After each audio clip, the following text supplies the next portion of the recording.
day, and welcome to the online workshop on effective public governance and finance for disaster risk reduction, local resilience, and climate action. My name is Ana Cristina Torlund, and I am a governance and public administration expert at the United Nations Project Office on Governance of UNDRR. It is my pleasure to be your moderator for the opening session. This certificate workshop is jointly organized by UNDRR Jeju, Jeju International Training Center, UNDRR Global Education and Training Institute, Making Cities Resilient 2030, and UNDRR DPIDG through its Project Office on Governance. We are grateful for the support of the Ministry of Interior and Safety of the Republic of Korea and Incheon City. The workshop will introduce key concepts for understanding risk, methods for assessing loss and damage, strategies for strengthening institutions at all levels of governance, and financial mechanisms to support disaster risk reduction and climate adaptation. For this edition, we are delighted to welcome over 4,000 participants who have registered for the workshop. Our goal is to make the event as engaging as possible. And to get started, feel free to introduce yourself in the chat and let us know who you are and from where you are connecting from. Now, I invite you to join me in giving a warm welcome to our keynote speakers. We have the privilege of hearing the welcome remarks from Mr. Sun-Chol Shim, Director of UNDRR Jeju, Jeju International Training Center. Mr. Shim, the floor is yours. Thank you. Thank you for inviting me. Distinguished speakers and participants, greetings across continents and time zones. I am Sun-Chol Shim, Director of the UNDRR Jeju and Jeju International Training Center, one of the co-hosts of this workshop. First of all, welcome to this landmark workshop on effective public governance and the finance for disaster risk reduction, local resilience, and climate action.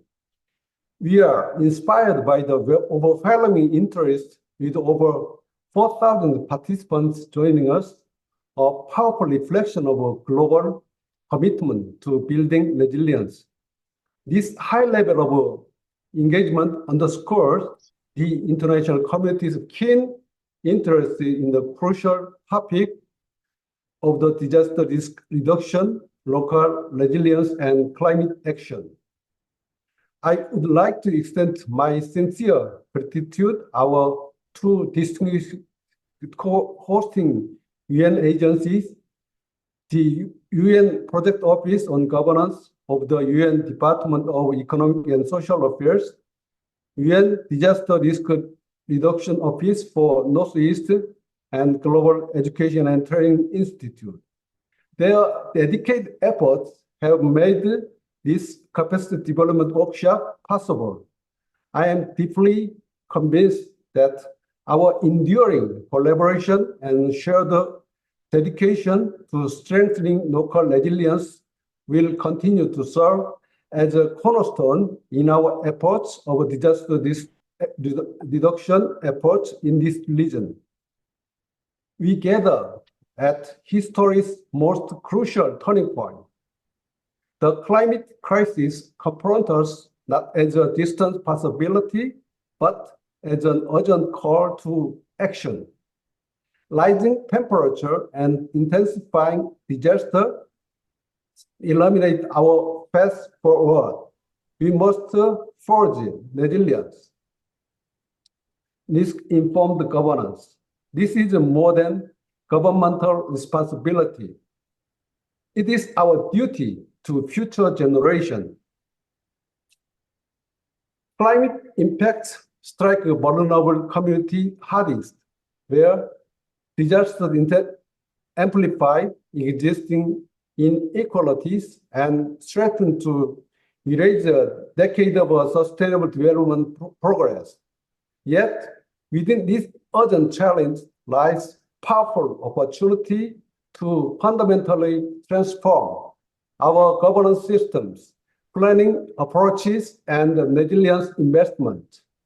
This challenge underscores the urgent need for timely and collective action. Our workshop today is not only for learning, it is a platform for action. As part of this year's cornerstone focused on climate disasters and data, participants will engage with a tool like Climate Resilience Addendum to the Disaster Resilience Scorecard for cities under the MCR 2030, the Climate Readiness Assessment and the Disaster Tracking System, instruments designed to help stakeholders assess their readiness, adapt their strategy, and act on solid evidence.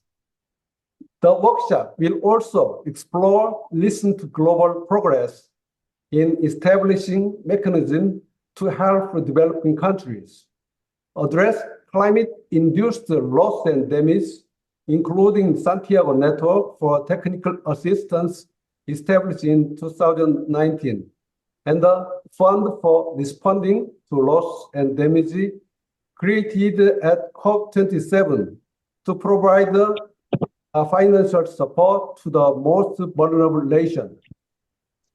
Upon completion of this workshop, participants will live with more than new competencies, knowledge, and resources. They will possess deepened understanding of climate resilience framework and strengthened capacity to lead transformative change across their organization and communities. Finally, I extend my special thanks to all the esteemed speakers and presenters for their sharing their invaluable expertise and insight. I also appreciate the great interest shown by all participants and sincerely look forward to a successful virtual journey together. Let us make this workshop catalyst for the urgent action our world desperately needs. Thank you. Thank you, Mr. Shim, for your insightful remarks. Next, I would like to welcome Mr. Shansop Han, Head of the United Nations Project Office on Governance, DPIDG UNDESA, to deliver his remarks. Mr. Han, over to you. Thank you.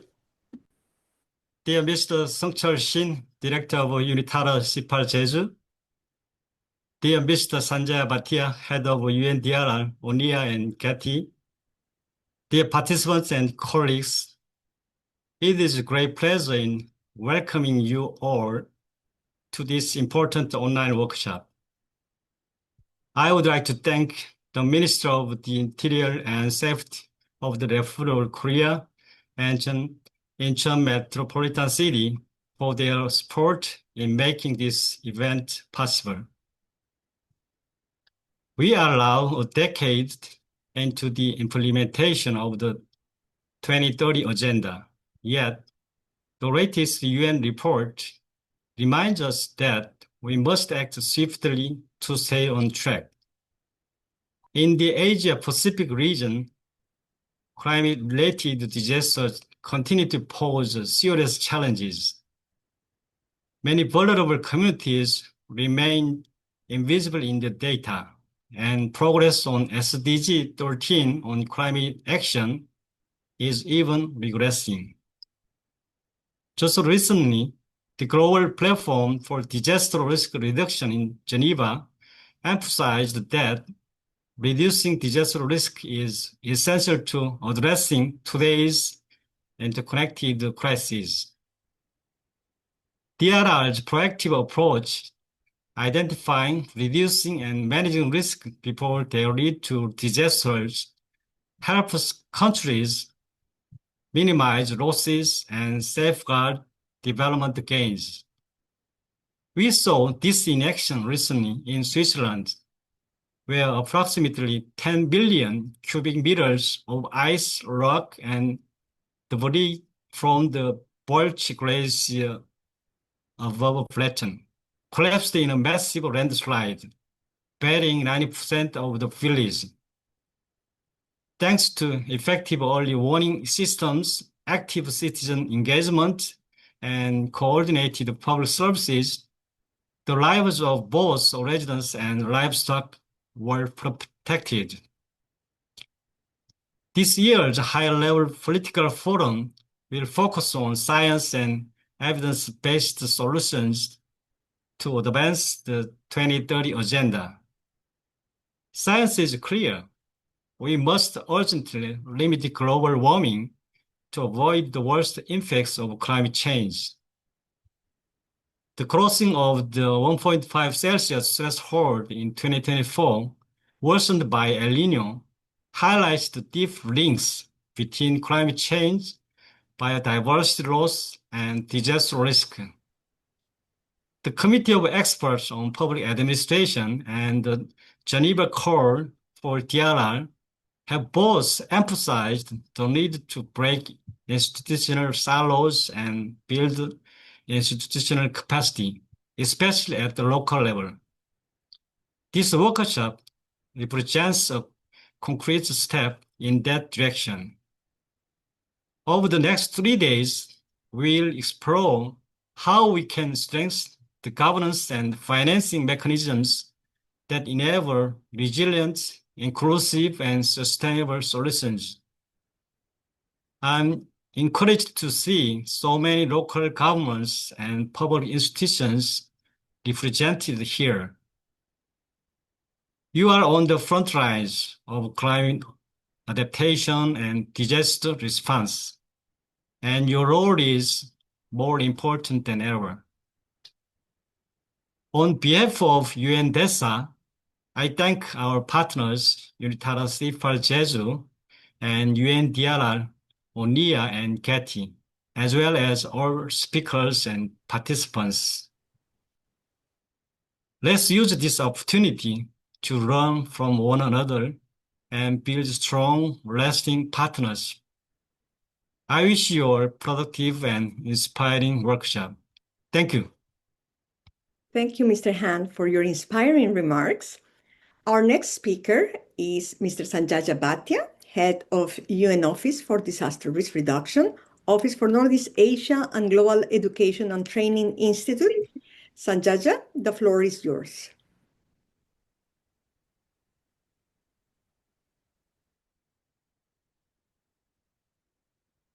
I cannot hear you.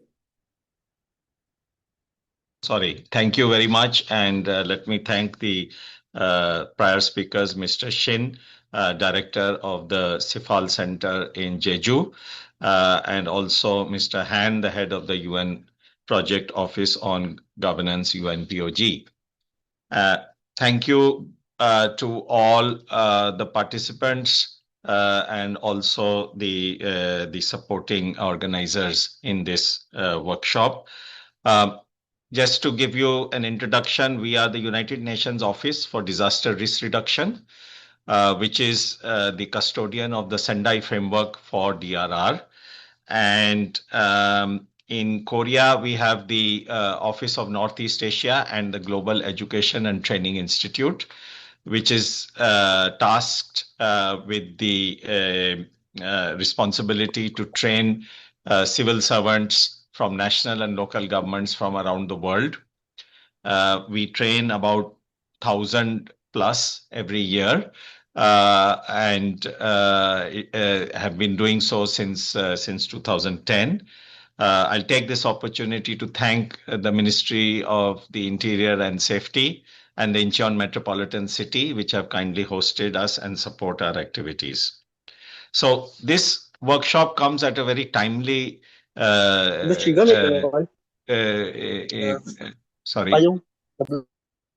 comes at a very important time because some of you may know just recently we have completed the global platform for disaster risk reduction, which is a 1 in 3 year event where all the member states get together along with other stakeholders and look at the progress of implementation of disaster risk reduction in the Sendai framework.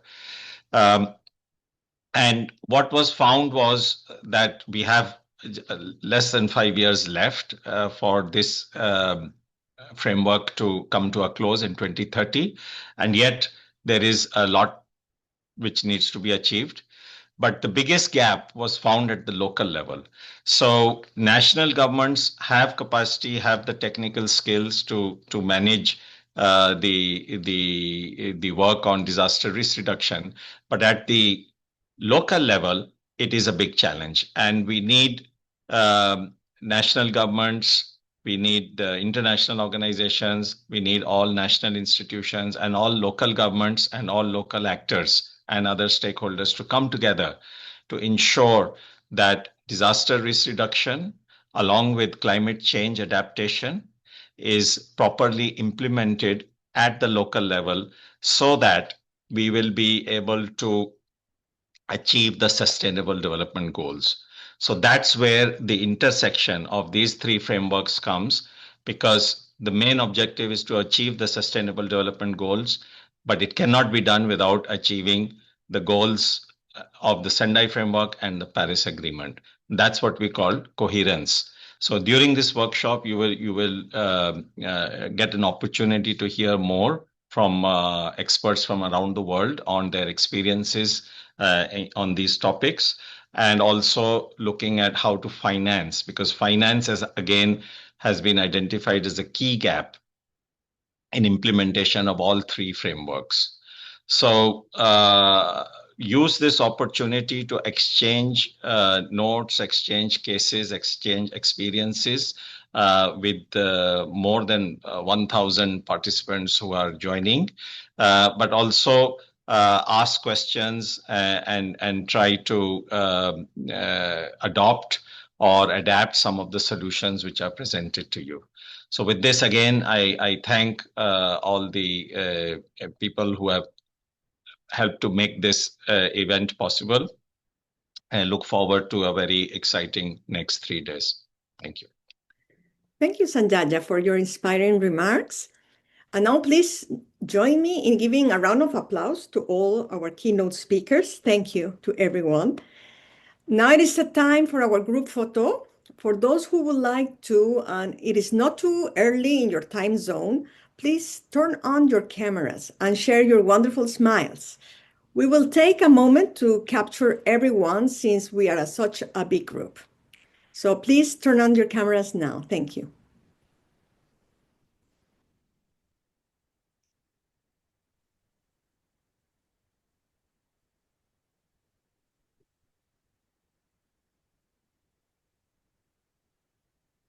It will take a little bit of time. Please stay with us, bear with us. We are many.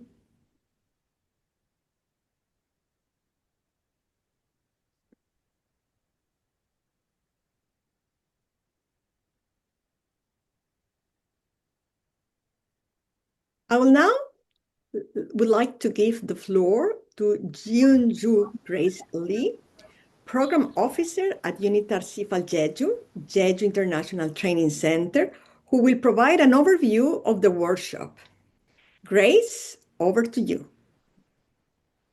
Thank you, Anna, for inviting me to the floor.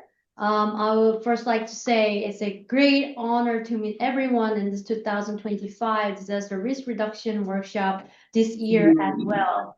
I'm Hyunju Grace Lee, Program Officer of UNDRR CIFAL Jeju, and I will also be your facilitator for the P3. Today, I'm here for the program orientation. Now, I would like to go over our workshop overview briefly. This capacity development online workshop on disaster risk reduction under the title of Effective Public Governance and Finance for Disaster Risk Reduction, Local Resilience and Climate Action is organized on a yearly basis by UNDRR CIFAL Jeju, UN Project Office on Governance, and UNDRR Global Education and Training Center.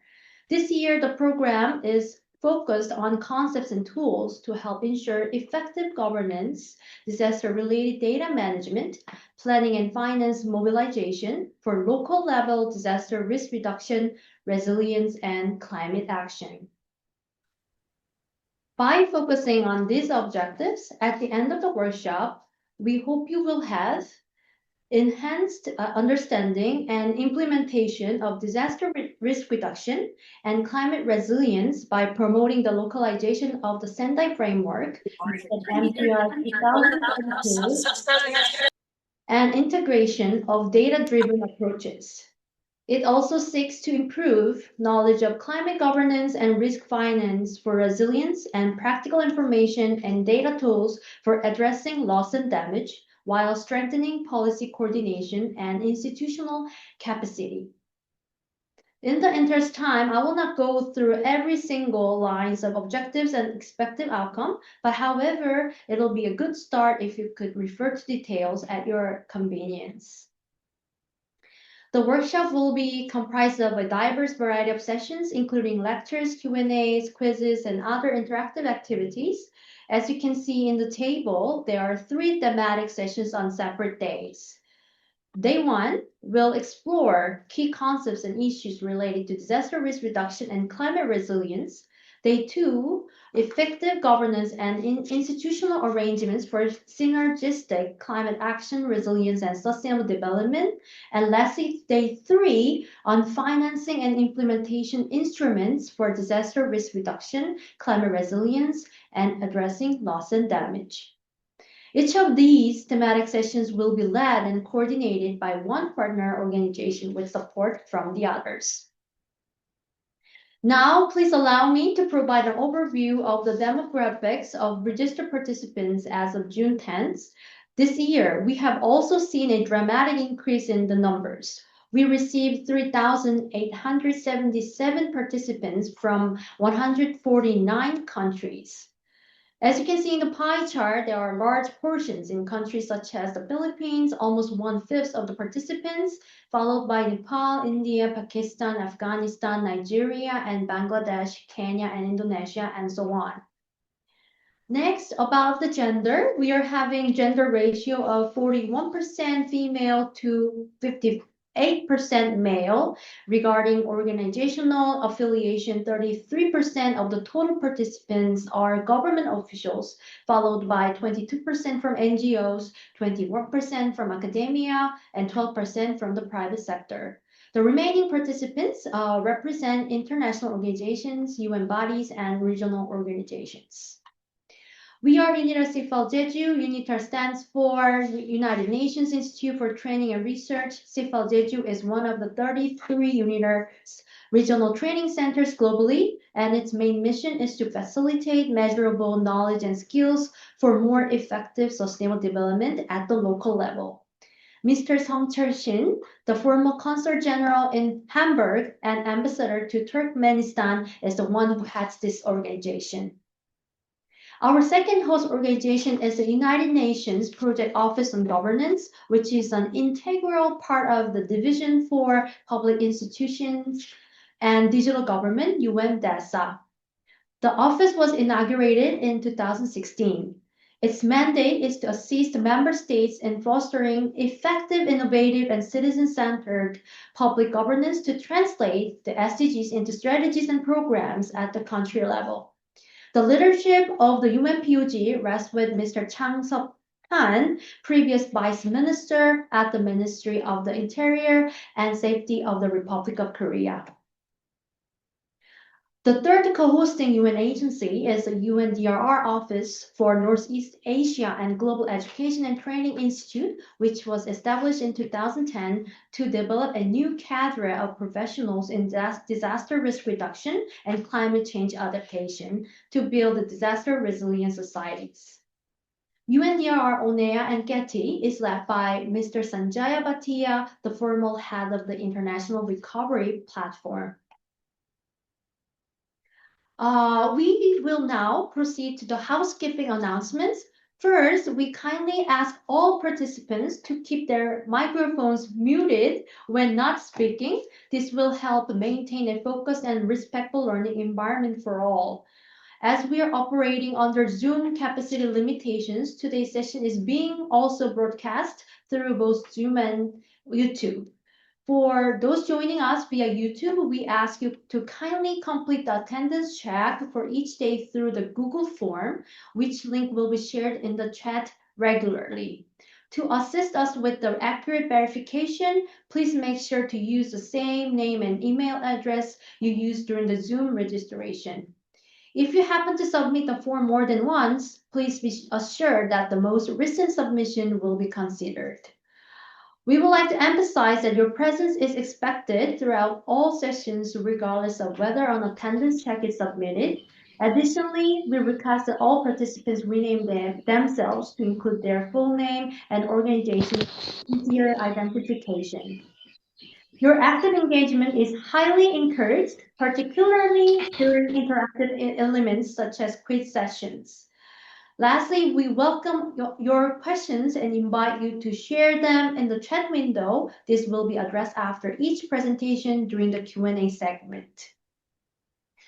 Next, please allow us to provide some more time to explain certificate requirements. In order to issue the certificate of participation, all 3-day attendance plus the completion of post-event evaluation survey are necessary. Attendance will be recorded using participant entry data from Zoom, and for those joining via YouTube through attendance check forms. So please be kindly noted for this. Once again, we kindly remind all participants to use the same name and email address as provided during the Zoom registration by you to ensure accurate verification. Please also note that certificates of participation will be issued based on the name entered during Zoom registration. Due to the overwhelming number of participants, we would like you to inform that issuance of certificates will take at least 1 month after the workshop. In addition, the specific procedures and form for requesting or appealing for a certificate after the initial issuance of certificates will be provided after the day 3 of this workshop. So please be kindly noted. Even in this case, proven 2-day attendance records by organizers are necessary. This is the last slide of our orientation. We highly value your personal data and respect your privacy rights. Hence, we acknowledge and respect your decision to depart if you do not agree with the following. Please note that this event will be recorded and the recordings will be posted on the website of UNDRR, Onea Getty, UNDESA, DPIDG, UNPOG, and University of Jeju. The personal data of participants applying or registering for or participating in this training course is governed by the Data Protection and Privacy Policy of UNDRR. By applying or registering for or participating in this event, the participant acknowledges that they is aware of the policy and agrees to its terms. The policy document is publicly available in the UNDRR homepage. So this is all from my end for now, and thank you all for listening. Now I would like to give the floor back to Anna. Anna, floor is over to you.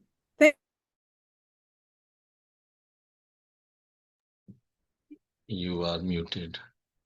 Thank you. Thank you, Grace, for this wonderful orientation and such interesting statistics. Let's move to our first session, and I give the floor to Dasha Moknasheva, Program Officer at UN Office for Disaster Risk Reduction, UNDRR Onea Getty, to conduct the next session. Dasha, over to you. Thank you so much, Anna. Welcome, dear participants. Good evening, good afternoon, good morning. My name is Daria Moknachova. I'm Program Management Officer at the United Nations Office for Disaster Risk Reduction and our Office for Northeast Asia and the Global Education and Training Institute, which is based in Incheon in South Korea. So I would like to warmly welcome you all to our first session called Setting the Scene, Disaster Risk Reduction and Climate Resilience Concepts, Frameworks and Tools. And on behalf of UNDRR, it is really my greatest pleasure to be facilitating this first session of the 3-day workshop, which will introduce some key concepts and issues related to integrated disaster risk reduction in the context of climate change, and also that will share some tools to support local level planning. So the objectives of today's sessions are to strengthen participants' understanding of key concepts and elements of disaster risk reduction, including in the context of climate risks, It is also to introduce key relevant global policy frameworks and initiatives and new approaches to risk governance and comprehensive disaster and climate risk management, and also to support their localization. We will also introduce some practical MCR 2030 tools supporting local risk reduction and resilience planning in support of climate resilience. And finally, we will share some related experience from different countries and local contexts. So today's session will include 4 presentations, starting with an introduction to disaster and climate risk, resilience, and key related concepts and global policy frameworks. It will be followed by a presentation on the latest developments in the area of risk data and assessments, with focus on a new framework on disaster-related statistics, which is under development. After a short break, we will look into practical tools for local level planning to help local governments assess their current capacities and gaps in integrating climate change considerations in disaster risk reduction planning. We will also have the opportunity to hear directly from a municipality in Nepal and learn from their experience applying some of these tools to inform local level planning and disaster risk reduction and climate change implementation. And finally, we will close the day with an interactive quiz that will help you to test and practice your knowledge. So we invite you to actively participate in that quiz and throughout the sessions. And you are very welcome to post all your questions in the chat box. They will be addressed during the allocated question and answers time or after the workshop in writing. So with this, let us begin with our first presentation, and it is my greatest pleasure to introduce Mr. Sanjay Bhatia, the head of UNDRR, ONIE and Getty, who will set the scene on disaster risk reduction and climate resilience concepts and frameworks. Sanjay, please, the floor is yours. Thank you very much, Grace, Anna, and Dasha, for all the introductions and also for managing the opening and the following session. So let's what I'll try to do today is just talk about some of the basic concepts.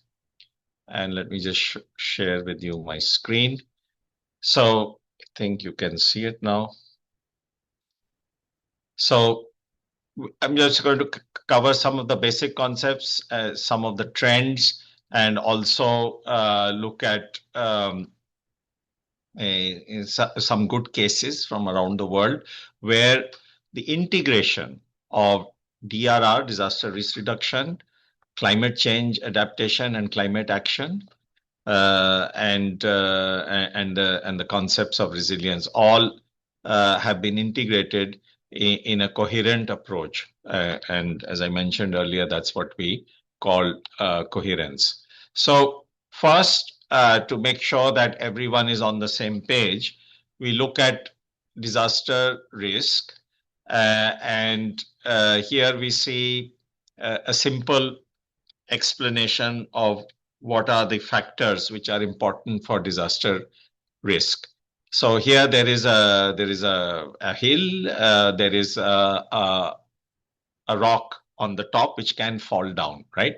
So that is a risk. Sorry, that is a hazard. Now we have the people living at the base of the mountain, and of course, if that rock slips, if there is a landslide, it will impact them for sure. They will suffer damages and losses, and that's why they are vulnerable. They are also exposed because they are sitting right next to the hill, so they are on land which is exposed to the risks. So we have hazard, we have exposure, and we have vulnerability. Yet there is no disaster. The disaster happens when the all three factors, they interact with each other. So the hazard, the exposure, and the vulnerability all have to interact. Another example which I always give is we are sitting in a room, all of us, and there is wiring, electrical wiring in the room. There can always be a short circuit, there can be a fire. So the hazard of a fire is always around us. But it doesn't mean that it happens every time and it leads to a disaster. So it also depends on the exposure and the vulnerability. So, and what we try to do is reduce all these factors by developing good building codes, which include how to do the electrical wiring. There are requirements for having exits so that you can evacuate from the building and from the room. Usually there are requirements for keeping fire extinguishers and so on, smoke alarm, smoke detector, and then sprinkler systems. So all of these are there to reduce the disaster risk. And these are all known as measures which we take to mitigate the risks. So in this case, a retaining wall has been built, and the idea is that any landslide will be held back by this retaining wall, and the community will not be impacted. So what it means is that if we tweak either the hazard or the exposure or the vulnerability, there are possibilities of reducing damages and losses, of avoiding the disaster entirely, or minimizing the impact. So we also say that disasters are not natural, hazards are natural. So disasters are all dependent on the behavior of humans. They depend on what happens. It depends on how we behave. So if you see the upper two pictures, there is nobody living there. You see the upper picture on the left side, there is a landslide happened there, but there is no habitation. There's no one living there. So we don't feel the impact of that disaster. On the right side, if there was an earthquake, it's a deserted area, won't make any difference. But on the bottom pictures, you see, especially on the bottom left, there has been an earthquake, there has been collapse of buildings, but you also see some buildings which have not collapsed. So that means those buildings adopted good construction practices, and they were able to comply with the building codes. And yet in their midst, you see some buildings which have collapsed. So again, it's about the construction practice, it's about the construction material, it's about the skill, it's about the building code. So all of these are in our control. And on the bottom right is a disaster waiting to happen. So this is a slope where people have constructed informal settlement. And anytime there is heavy rainfall or an earthquake or a landslide, this is going to be a disaster. So again, that's why we say that disasters are not natural, because they depend on our behavior. And that's what's most important. So we make choices, and we can make the right choices and reduce the impacts. So avoiding areas which are very disaster prone, or in some countries what they have done is areas which are more flood prone are converted to recreational areas. So there are sports fields, there are parks, and forested areas, but they are not converted to residential areas. So that is one of the ways that we can manage, and that's also known as nature-based solutions. But we can also, like I said, use better building codes and so on to reduce our vulnerability. Now, global trends are making the situation much more complex. So firstly, climate change, and we all know about that.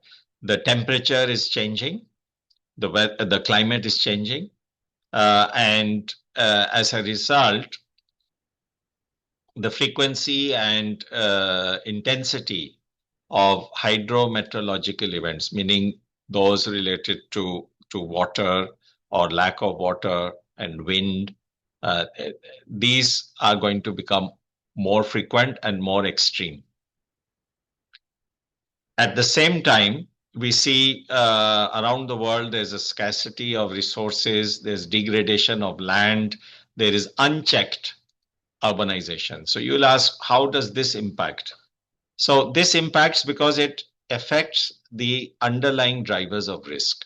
So when the underlying drivers of risk are amplified, then we have a situation where the coping capacity of the people is reduced, and as a result, the impact of the disasters will be more. So actually, when we talk about disaster risk reduction or DRR, we always say it is a governance issue. It's all about good governance. It's about last mile linkage. It's about good early warning systems. It's about integrating risk assessments and risk reduction actions in investment decisions of both the public sector and also the private sector. It's about making sure everyone has a voice, so leaving no one behind. So the issues of inclusion and equity, because again, these also impact the coping capacity of our community. So if you impact the coping capacity adversely, then when there is a disaster, the people will not be able to cope with that disaster. So that's going to be the issue. So when we talk about managing disaster risk, we have to look at a very broad picture. And this is, again, you see here with this description, how climate, disaster risk reduction, and the SDGs, they all are interacting here. Because if you achieve the SDGs, disaster risk, climate risk will be reduced for sure. But then again, this is of course a challenge. So the trends you can see here, the trends are very clear. The numbers are increasing, and what is quite striking is the economic losses, for example, which have almost doubled. So and this will become even more severe as we move into the future, because more and more economic assets are created, they are exposed, and they will be impacted. So we are heading for a period where economic losses are increasing, and if they keep increasing, how will we achieve the SDGs? That's a question we all need to ask. So also we see that the impact of climate and disaster risk varies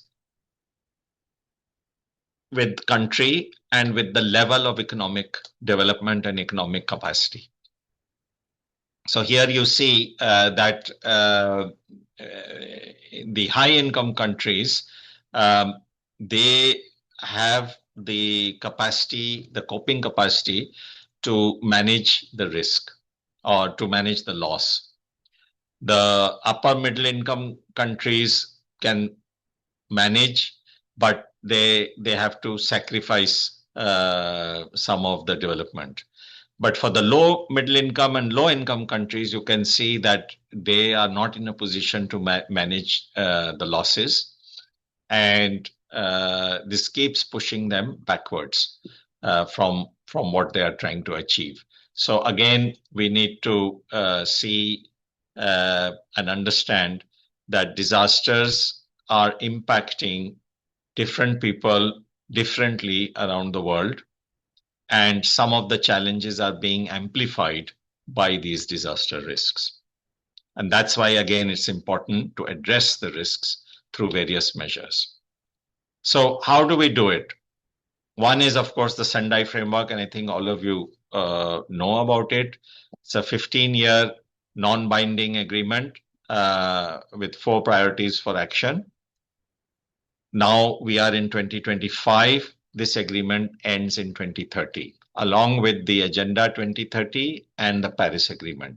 So what comes after 2030 is a very critical discussion because it can lead, it can, it is an opportunity to see how we have performed in the last 15 years, 15 years of 2030, and how we want to perhaps strengthen or improve or change the way we move forward on these three agendas post 2030. So that's something, again, which all of you should think of and discuss. There are 4 priorities in the Sendai framework: strengthening the understanding of risk, strengthening the risk governance, investing, and building back better in case the disasters do happen, and also improving the response. So all these are important parts of an implementation, but that's why it's called a framework. If you read the Sendai framework, it explains step by step who is to be involved, what should they do, and how they should do it. So everything is there, and this was written in 2015 by member states, by all the countries sitting together. They were the ones who wrote it. So it's a guide, and we need to keep emphasizing that this is an investment. It's not a cost. These are the 7 targets: to reduce mortality, to reduce the number of affected people, to reduce the losses and reduce the damages, and to increase the strategies, increase the cooperation, and increase the early warning systems, and so on. So quite logical. These are, of course, only the global targets. There are other targets for countries to achieve, which are in the Sendai Framework Monitor, and they are known as the custom indicators. And there are many indicators which are same as the indicators for the SDGs. So even at that time in 2015, the countries recognized the link between Sendai Framework, Paris Agreement, and the SDGs. Then in 23, now almost 2 years ago, we had the midterm review, and you can see the green, yellow, and the red lights. So most of the targets are behind, and reducing mortality, we seem to be doing okay. One of the reasons is that we are better at early warning, search and rescue, evacuation. But again, one big global disaster, and this could change very fast. Increasing the national and local DRR strategies, again, we seem to be good, but at the local level, there are big gaps. So there are a lot of local governments which do not have an integrated DRR strategy. Integrated meaning it has to be integrated with their development plan. It cannot be a standalone strategy. And then local governments, how do you define? So they are all subnational units, including states, provinces, going down to districts, cities, municipalities, towns. And like in Philippines, you have even below district, you have the barangay. In other countries, you have development blocks. So all of these are local, and most of them don't have DRR strategies. So again, big gaps. And then, of course, the other targets are all behind, as you can see.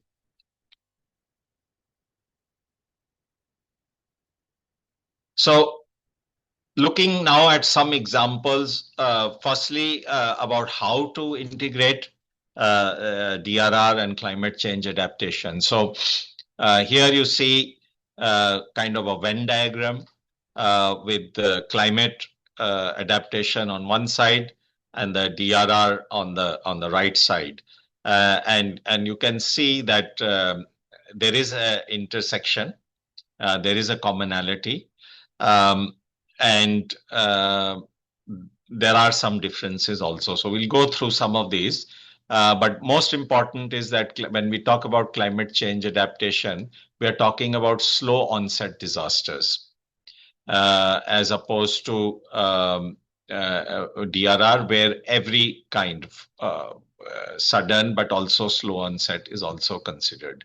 And in climate change, of course, there is other issues happening which are very slow but very dangerous, like sea level rise, ocean acidification, salination due to the sea level rise. So the coastal areas, the soil is becoming absorbing more salt and becoming useless for agriculture. So again, this is going to impact, in the long term, it's going to impact the availability of food on the planet. It's going to impact the food prices. It's going to impact the underlying drivers of risk, which is key one is poverty. So commonalities between climate change adaptation, CCA, and DRR, disaster risk reduction. The commonalities are, of course, there are floods, droughts, landslides, storms, temperature extremes. These are all also what we call disasters. But the differences are the period of onset. So climate change is basically slow onset. And then DRR will include things like COVID. So pandemic, biological hazards. We can include industrial accidents like gas leaks, oil leaks, things like that. And so these when we talk about these differences and commonalities here, we are just talking about the hazards. One question for you. Do you think that earthquakes have any impact on a climate disaster? So I think the first response would be no, because how can an earthquake and climate be linked?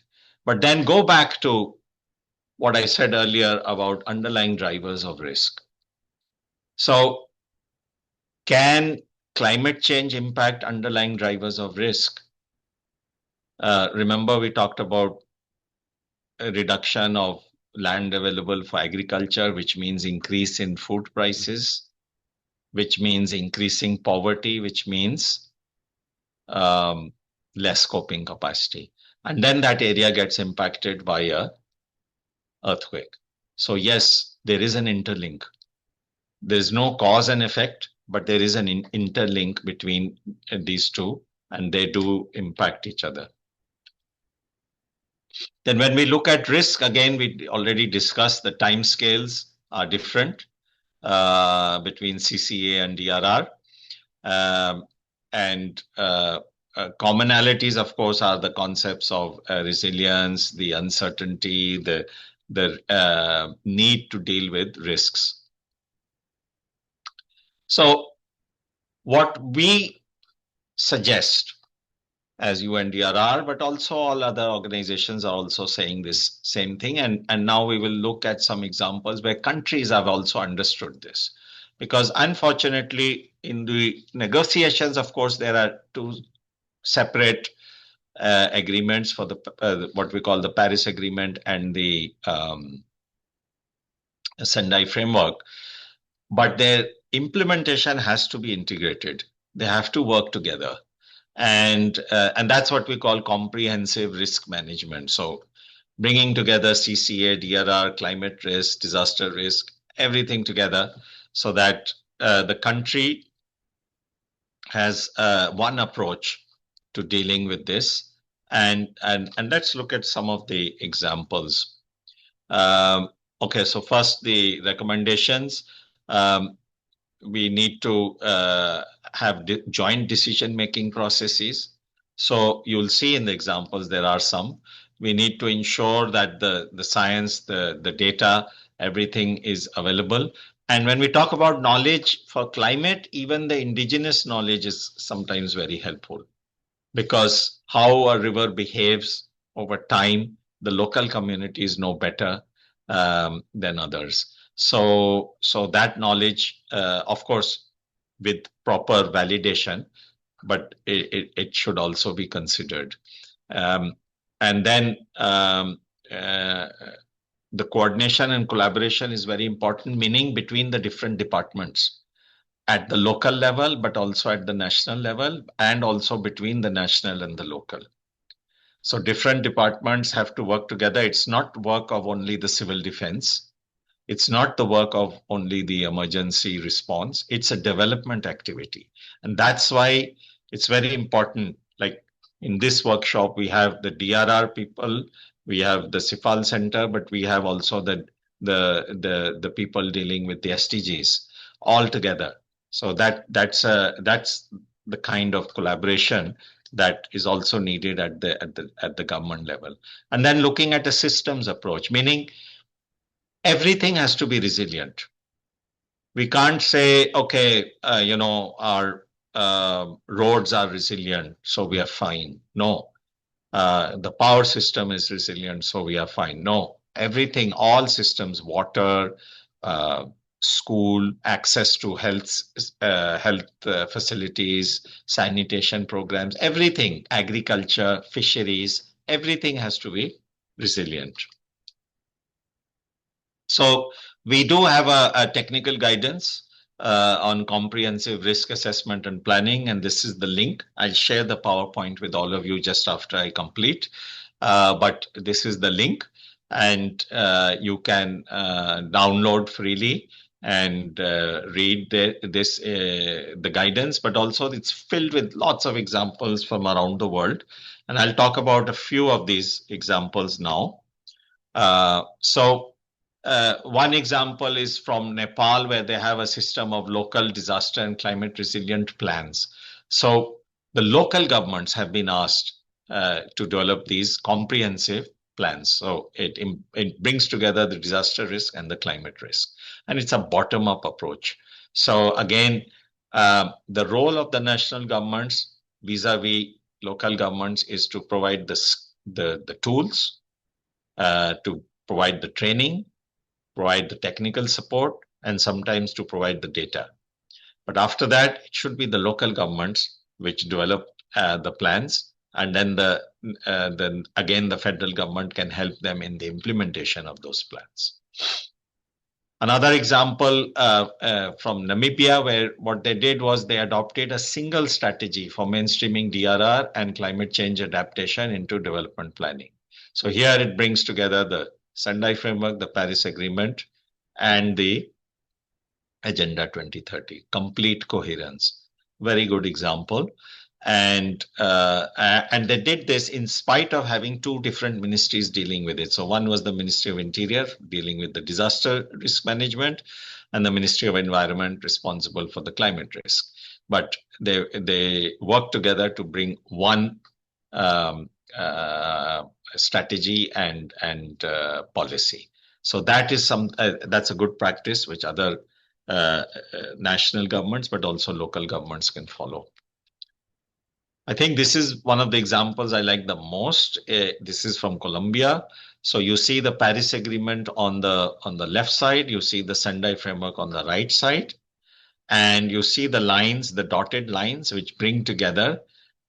So these are run by different governance mechanisms, but all of this is brought together in the National Planning Department, which reports to the High-Level Commission for the SDGs. So they have very much understood that the Paris Agreement and the Sendai Framework have to work in coherence so that the SDGs can be achieved. So bringing together through the planning department. So again, a good idea, it could be the finance ministry or finance department, budget office, planning department. So any one of those. Then another example from Chile, where what they have done is they created a climate risk atlas.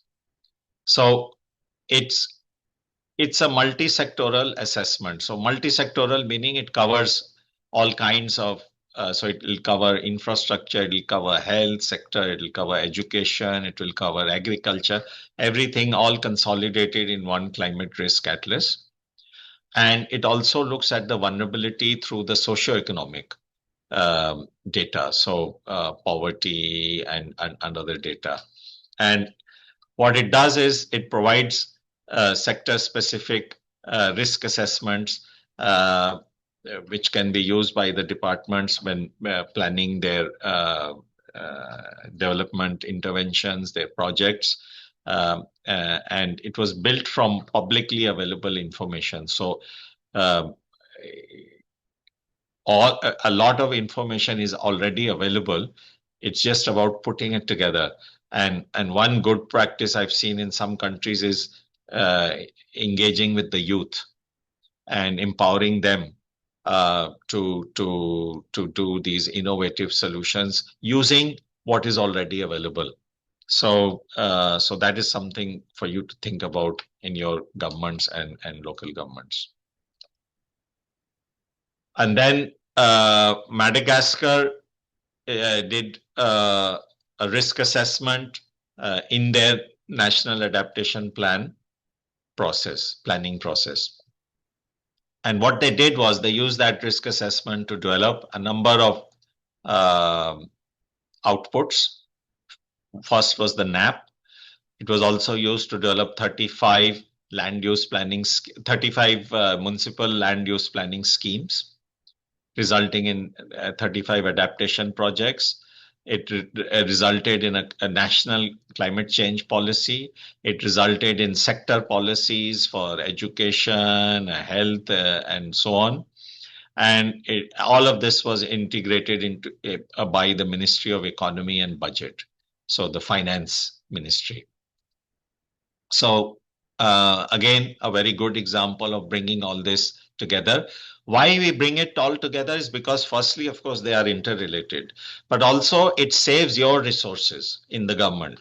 If you have separate approaches which are in parallel and they don't speak to each other, then it's going to be more expensive. But when you bring it together in an integrated approach, it definitely becomes much cost effective. And of course, the main agenda or the ultimate agenda is always more resilient development, which is sustainable, which can be sustained. So you create something, you take some steps in development agenda, they should last for 100 years, 200 years, and they should grow and prosper. So with that, let me end. And if there are any questions, happy to address. In any case, I will share the PowerPoint with you soon. And thank you for your attention. Thank you so much, Sanjaya. Perfect timing as well. Very insightful presentation, and we do have quite a few questions already posted in the chat. So there is a group of questions which relate to the very initial concepts that you shared around disasters not being natural. So some of our participants were asking for some clarifications, what that means exactly. How can disasters not be natural? If you could please explain that a bit more. So hazards are natural, but disasters, as I mentioned, depend on how we behave. So you can't call that natural. That is a choice we take. So, for example, if I decide to drive on the road on a scooter, and I say, okay, I'm not going to wear a helmet. So that's a choice I have made. And so I can't, I mean, if an accident happens, I can't blame that on nature. That's not nature's fault. That's my fault. I should have worn a helmet. I didn't. But that's a choice I make. So similarly, when we talk about disaster risk reduction, and climate change adaptation, what we are talking about is taking the right choices. So, for example, Japan has integrated all DRR and CCA measures into their building codes. That's step one they took. Step two was that all buildings have to adopt the building code. There is no option. There's no compounding or anything. They just have to. So as a result,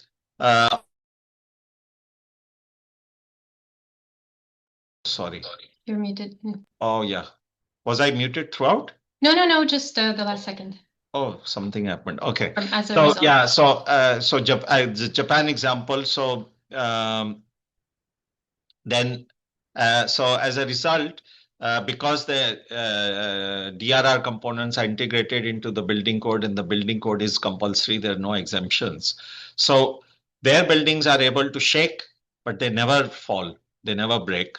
So, so again, it's a choice that they have taken, and they save money because of that. It's not that they, you know, it's money that is spent and then they don't recover. Of course, they recover, because when they have these major earthquakes, their bridges, their buildings, their infrastructure, their railway lines, everything is functional immediately after the earthquake. That saves trillions of dollars for them. So again, that's why it is. So they don't blame on nature.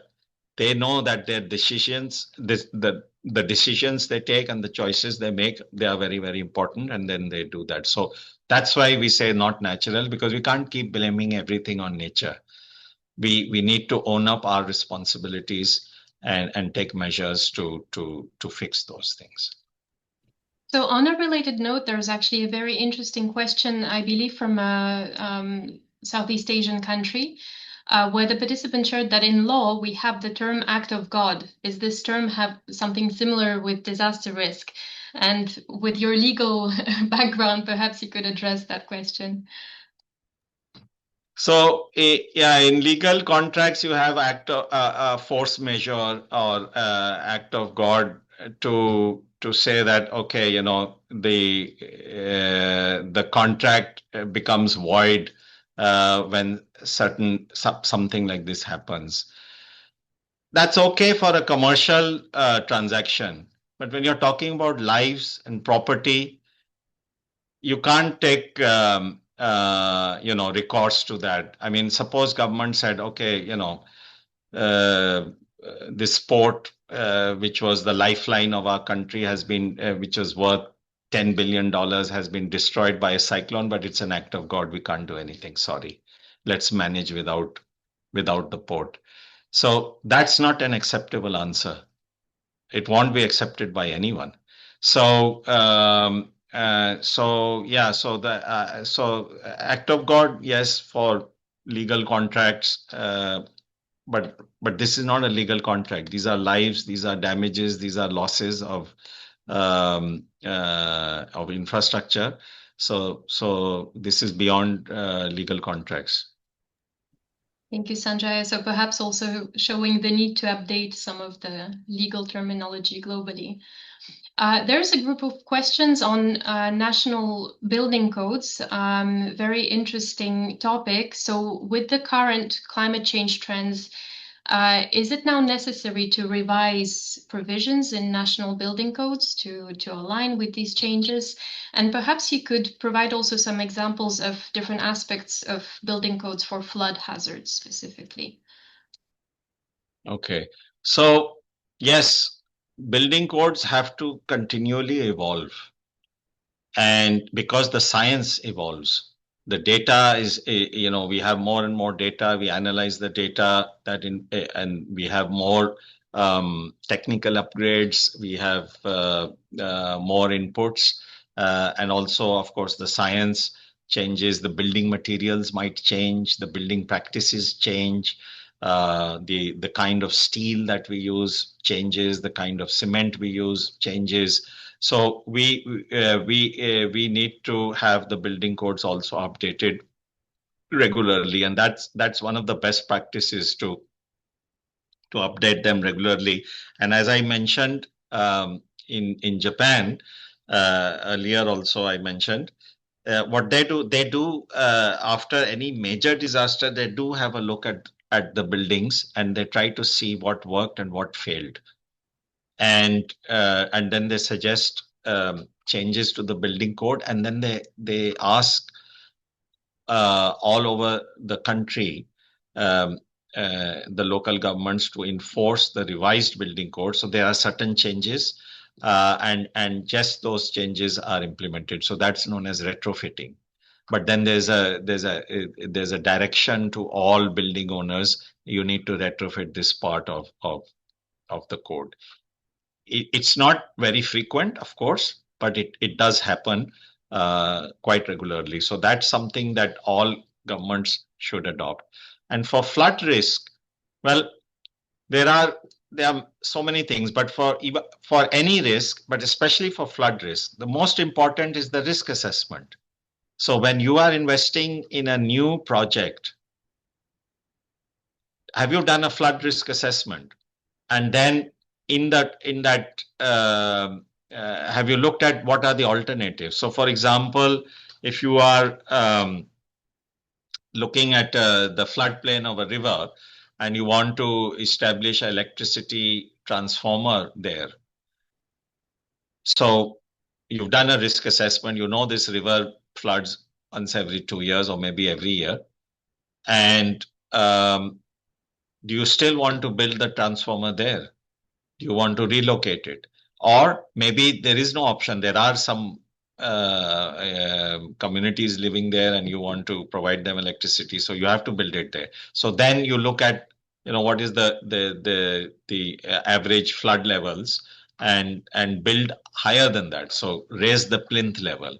So that's the only way that you can do it. Or in some countries, like I mentioned, they converted the floodplains to recreational areas. So they have sports fields, parks, forests, and things like that. But they don't construct commercial establishments or residential establishments in those areas. So it depends on your capacity. But for the building codes, for the flood risk would be, of course, the plinth level, things like that, but also issues of dealing with the force of the water. I know, for example, for cyclones, there is the angle of the roof, which makes a big difference. And that has been incorporated in many building codes so that the roof especially when there is a tin roof, it doesn't get blown away. And there are building code provisions even for those things. So there is a lot of science and technical inputs available which need to be integrated. And the best way to do it is through a technical committee to update the building codes. Thank you very much, Sanjay. I think we have time for maybe 1 or 2 questions. There's a couple of questions that focus on local level implementation and how to support community-led initiatives. So these questions actually focus on how can local governments be empowered to address financial and institutional barriers to be able to promote community-led innovations for DRR and climate change adaptation. Yeah, I think there is a speaker on the last day, if I'm not mistaken. The very last session, Mr. Manu Gupta, co-founder of Seeds. He's going to talk about application of losses and damages data for DRR financing. So his entire life he has been working at community level and empowering communities around the world, but also helping local governments better manage the community level risks. So finance is of course a big challenge. We had a number of sessions on financing even in the global platform recently. One of the key things came out was firstly the national to local link, because local governments need often they need not often but always they need the either the empowerment through legislation so that they can access finance directly. So, for example, can the local governments issue bonds, municipal bonds, green bonds? This is determined usually by national governments. And they have good concerns because they have to look at the credit rating of the entire country. If a local government defaults, it will bring down the credit rating of the country, and then it will increase the rate of borrowing for the national government, which will become a big problem. So they try to manage that. But we saw some very good examples. So, for example, in Uganda, the national government worked with the World Bank to do training of local government officials on how they can raise the credit worthiness of their local government. So, because financial institutions give a credit rating. So a local government might have a very low rating, meaning they can access finance at a high rate of interest. But there are ways by which the local government can increase or enhance its credit rating so that they can access lower rate of interest. Some of the ways are by adopting standards for collecting and reporting data, transparent standards like the ISO 37123 or others, having very transparent tax data. So again, increasing the coverage of tax revenues to more people. So all of these will enhance the credit rating, which will enable them to access finance. The other point is data. So good data leads to good projects, leads to good finance. So again, the local governments, or if it's the local community which is trying to do a project, they need good data to back that project. And with that, build a good project and go for financing. So data, the empowerment, the skill building, the capacity building, all of these are important factors in accessing finance. And then, of course, the most important is how to convert or how to write bankable projects, because ultimately, whether it be a community or a local government, they have to satisfy either a bank or a budget office, which works on the same principles. So they have to write a project which makes sense and which covers all the risks. The more risks the project covers, the less interest rate that they will have to pay, and more confident the financier will feel in giving money for that project. Thank you so much, Sanjaya, for all your helpful examples and the presentation as well. I think one of your last points on data is an excellent transition to our next presentation. So there are many more questions which unfortunately we're not able to answer in person right now, but we'll make sure to answer them in writing.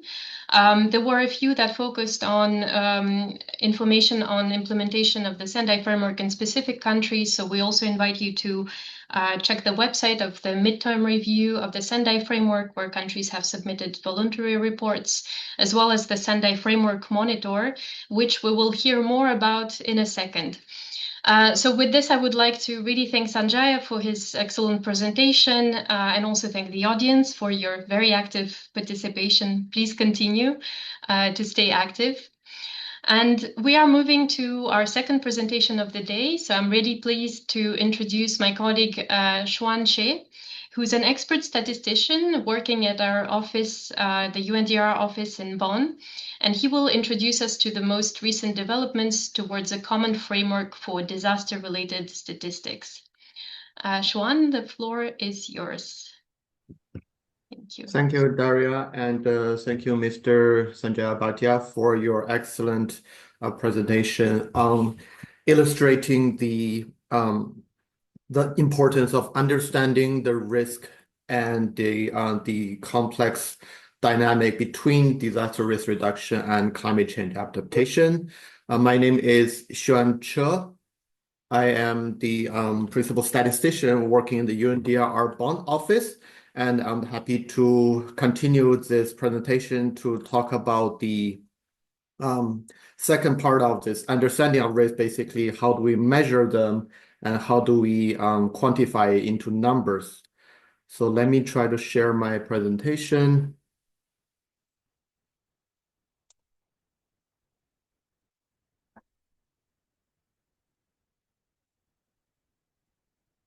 What I would like to talk about today is on the importance of statistics or data to measure and understand the risk, to predict the risk, and to make future resilience and to minimize the impact of disaster and climate change negative effects. I will first talk about the why and then the how and what. So first is to why we need a statistical framework to measure the impact and the risk factors of a disaster. As we all know, disaster it's a very complex event. When the hazard happens, it affects all sectors of the whole society. It does not only impact agricultural sector or productive sector or the housing sector, or it does not only affect a local community. More often than not, we see this complex system of the exposure of disaster, which leads to the vulnerability that the events overpower the communities in all levels and in all sectors to respond or recover. That's why we are seeing the disaster then unfold in front of our eyes. This means that in order to understand the risk and the impact, we have to be able to collectively understand the whole disaster impact through multiple indicators, data points across time and across geographical domains. Now, this poses a very challenging or interesting scenario, because when disaster happens, data collection is usually not the highest priority, or it shouldn't be the highest priority. The highest priority should always be to save life and try to minimize the damage. And then the data and the impact assessment comes second or thirdly. But because of this difference in priority, in a lot of times, data collection or the data that we need to understand the event are lost. A lot of the first responders spend most of their energy or the first reaction on saving lives. And also because of the nature of the disaster means that a lot of the different sectors need to work together, from civil protection, from statistician, from administrative offices of the local community, from meteorological services, and from GIS and mapping services, for instance, all need to work together. But without a disaster statistical or a common framework, these distribution of priorities or responsibilities are not always clear. And because of this, we always collect very inadequate or fragmented data that we cannot understand the whole event and its impact as a whole picture. In the other areas of official statistics, we have the so-called international standard or frameworks. For instance, if we want to understand the economic loss, the national economy, we have everybody understand what a GDP is, which is calculated using the system of national accounts. If you want to assess the environmental damage, then we have the SEA account, the system of environmental ecosystem accounting.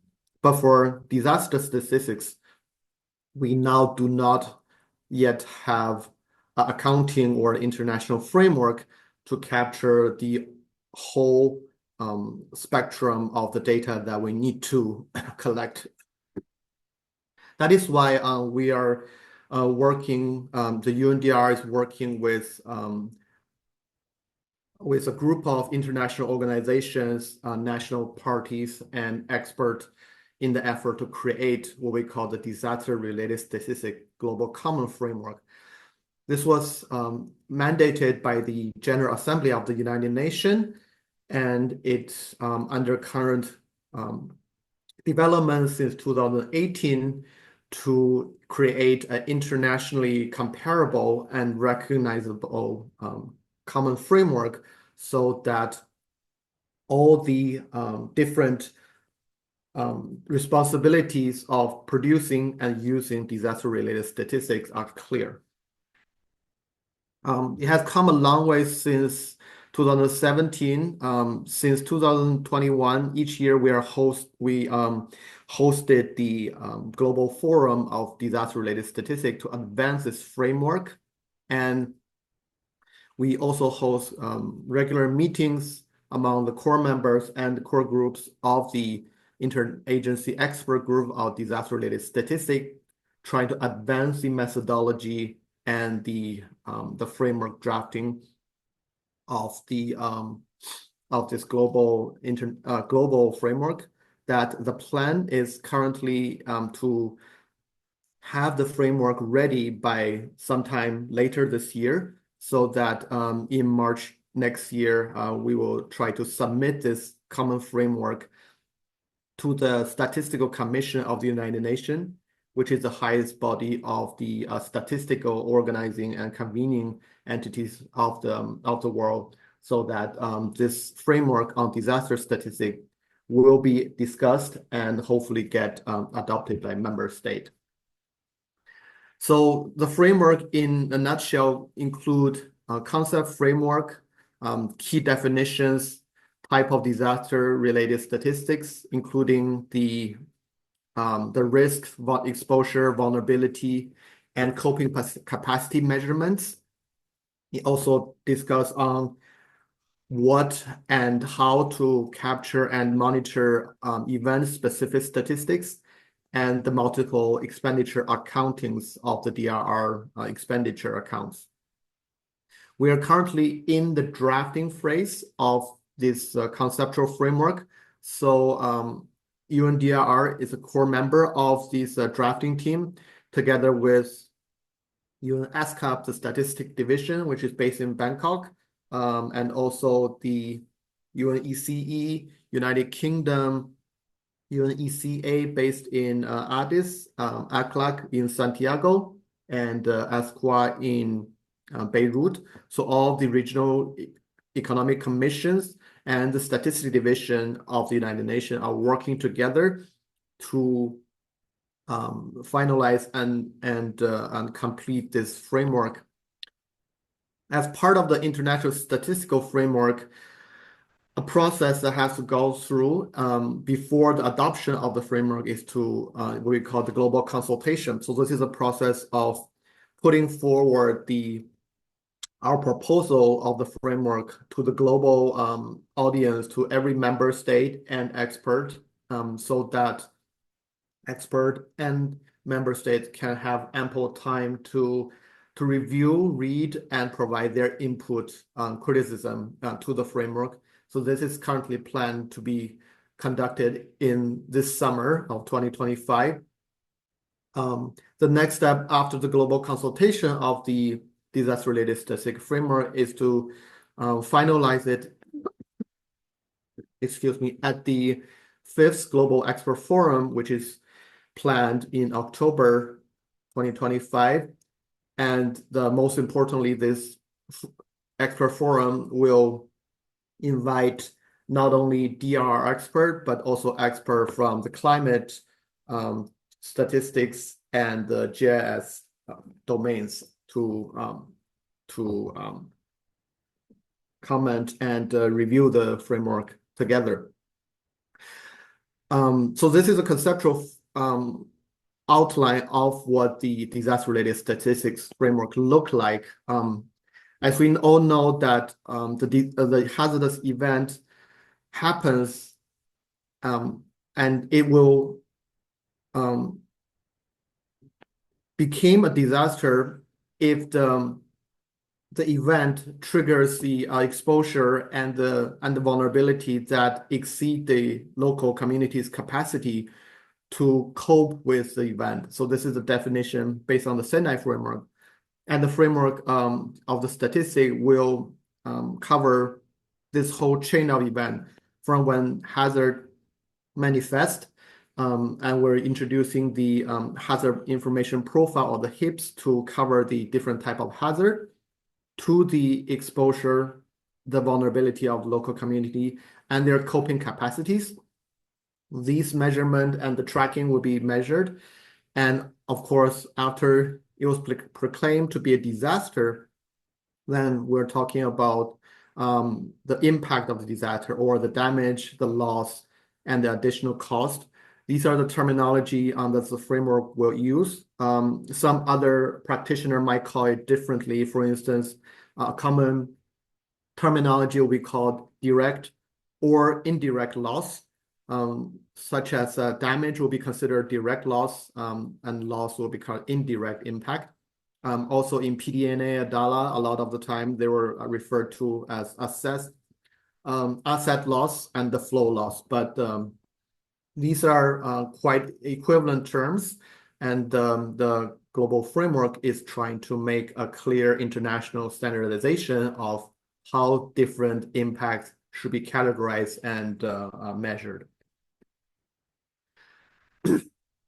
The framework will consider both the users and the producers of these disaster statistics. As I mentioned, it's a very complex system. So when the disaster happens, the National Statistical Offices or the NSOs are usually the mandated official statistic producers of the country. And they're usually responsible for collecting all the official data, including data on climate, on economy, but in the same time, the National Disaster Management Agencies and DMAs are also responsible for relevant DRR data. All of those will contribute into the repository or the monitoring and evaluation system of the disaster-related statistic, which is this green circle in the middle. Then the data will be processed, analyzed, and cleaned up to be used by the national, regional, and local DRR practitioner, and to be used for PDNA, post-disaster need assessment, and for civil protection and recovery and response community as well. Beyond this national use, of course, the data could inform and support a lot of the international framework, such as the Sendai framework, the Paris Agreement, Sustainable Development Goal, SIA, and the UN GGIM geospatial community as well. So here are the 6 main components of the framework, or the 6 chapters I've mentioned already, including the conceptual framework, the type of disaster statistic, the exposure, vulnerability, and coping, the impact statistic, which we call the event-specific statistics, and the expenditure accounts, which talk about the internal and external financing, which has just been discussed as a very important part of the whole DRR action points. Beyond this, we also have the 3 issue paper published on the disaster economic loss, on the expenditure satellite accounting, and on the environment and ecosystem related loss. Also accompanying the framework will be the annex table and research agenda, and I'll post these links into the chat so you can visit these already published document. As I mentioned, we see that the disaster-related statistics framework to be a centerpiece to link to the Sendai framework, the D7TAR, which is the National Event Disaster Loss and Damage Tracking Databases, the new system of the disaster tracking system, which UNDRR is currently developing, and the hazard information profile, or the HIPS, which categorizing the hazard event. And I just want to give a quick overview of one of the main outcome of disaster-related statistics, which is to measure the Sendai framework. I hope that everybody quite familiar with the Sendai framework. Basically, this was discussed and adopted by member states in 2015 for a 15-year period. 4 of the targets are the outcome targets, which to reduce mortality, affected population, economic loss, and the infrastructure loss. So these are the Sendai framework target A, B, C, D. Well, other 3 are the output indicators targets to improve on national and local DRR strategies, improve on early warning system, and improve on the international financing for DRR. And because of the improvement of disaster-related statistics, we have seen a gradual improvement of the number of countries that have been able to provide data to the Sendai framework. As we can see from this graph on the left, we used to have 88 country reporting in 2018, but now at the latest, it's already 167 out of the 195 member states in the world reporting on Sendai framework. The Sendai framework have 7 targets and 38 indicators. They're all endorsed through the General Assembly resolution. However, as we can see from this map, not every reporting country report to all the 7 targets or the 38 indicator. There's still a great variation or diversity between the number of countries that report on just 1 or 2 targets or all 7 targets of the Sendai framework, which are colored green. And also countries do not always report every year. So it still shows that although there's a very encouraging trend of improving collection of disaster data, the continuation and the quality of the data is still have a lot to be desired, and we have a lot of work to be done.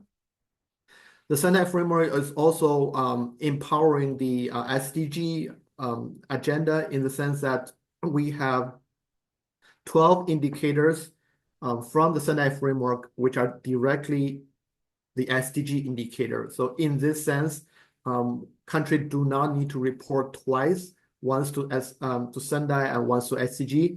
They only need to report once to Sendai, and then we organize and submit the data to SDG to reduce the burden for the member state, which also shows that the importance of having a robust and comprehensive disasters data system, because disaster data is not relevant to DRR, but to SDG and climate process as well. And this shows that if you have robust data, then it can help inform all the international development agenda as well. So here's the midterm review assessment of the Sendai framework. I think targets, Sanjaya has already mentioned this, so I'm not going to cover it again, just to say that it's on a different uneven progress among the different targets. I now have a Slido question before jumping to the second part, is to ask the audience, like, what do you think about what can we do to use data and statistics to help better understand the risk and impact?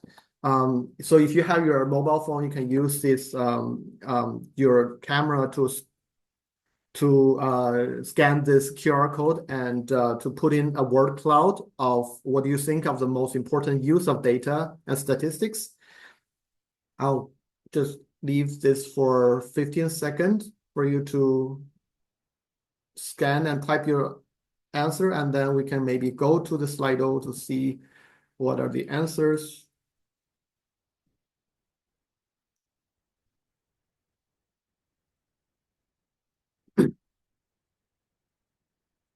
I hope you can see from my screen, So Xuan, just to ask you to please change the screen when you show the results, because we can't see them. We're seeing your presentation right now. Oh, still the presentation? Okay. Yeah, thank you.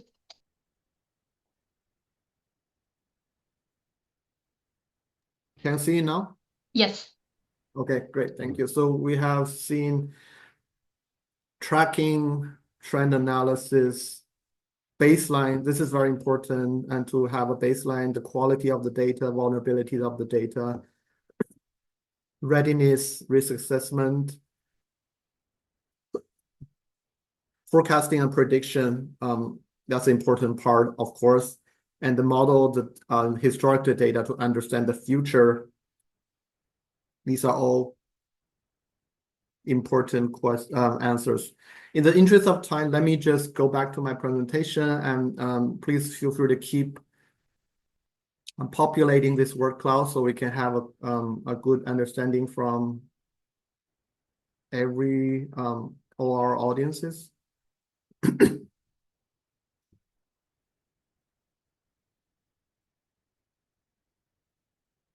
So the next part, I want to quickly touch base. I'm fully aware of my time on the integration of disaster data and climate change adaptation. As we all know that the DRR actions and the climate adaptation, climate mitigation is very closely related. We have about 131 countries have reported national DRR strategy from Sendai Framework Target E.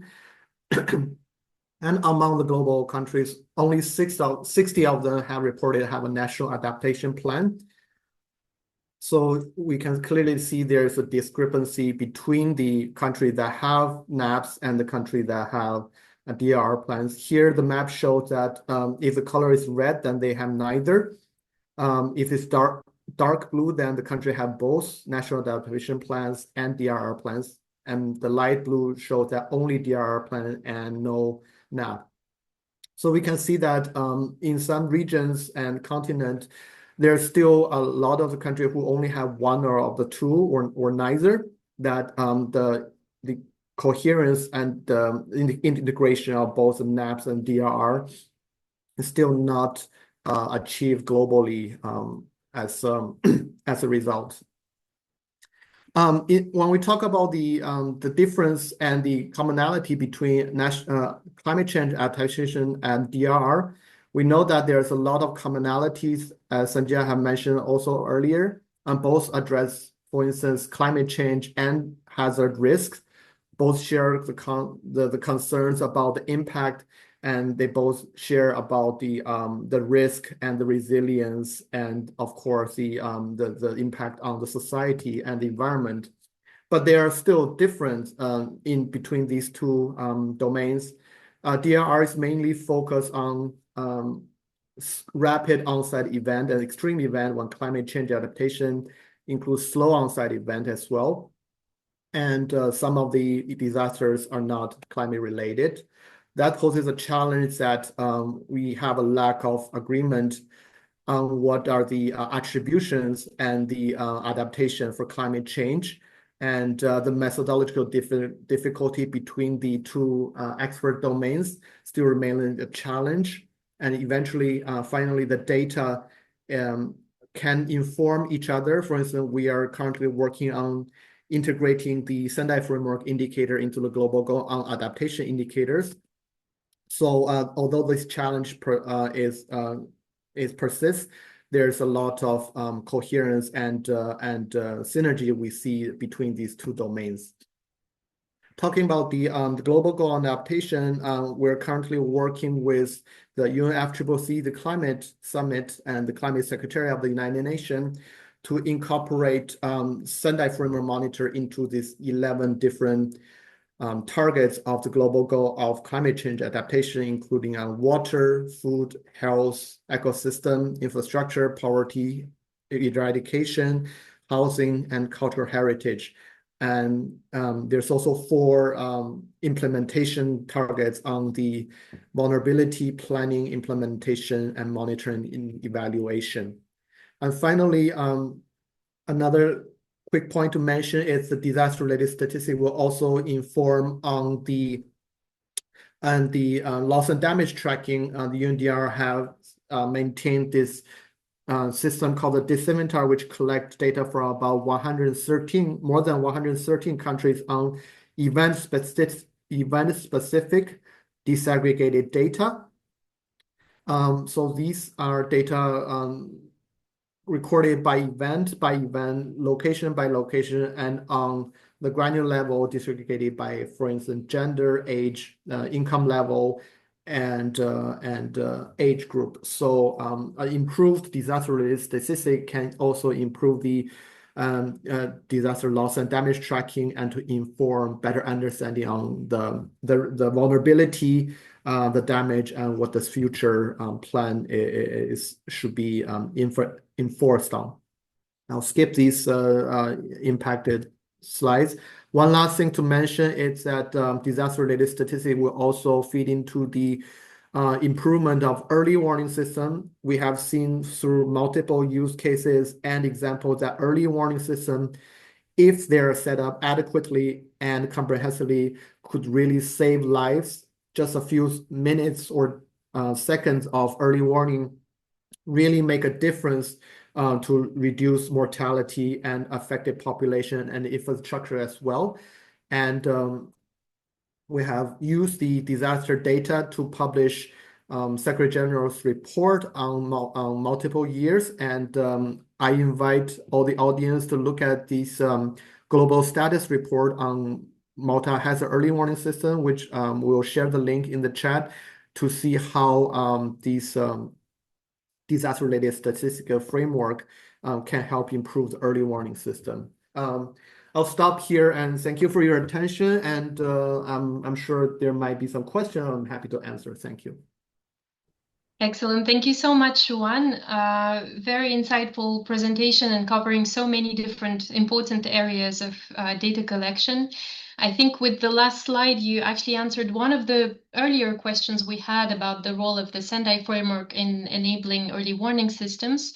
So just to remind that the Sendai framework actually has a target G, which is dedicated to supporting the establishment of well-informed early warning systems. And thank you also for mentioning the DRR, the database that allows countries to report on loss and damage. There was one question on this in the chat. So let me maybe, we have quite a few questions from participants. Once again, they've been very active.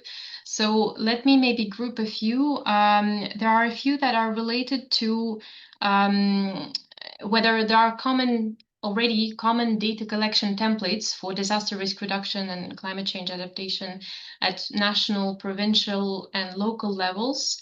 And also, when would be the common framework and its related templates available? Thank you, Dasha, for the question. On the first question,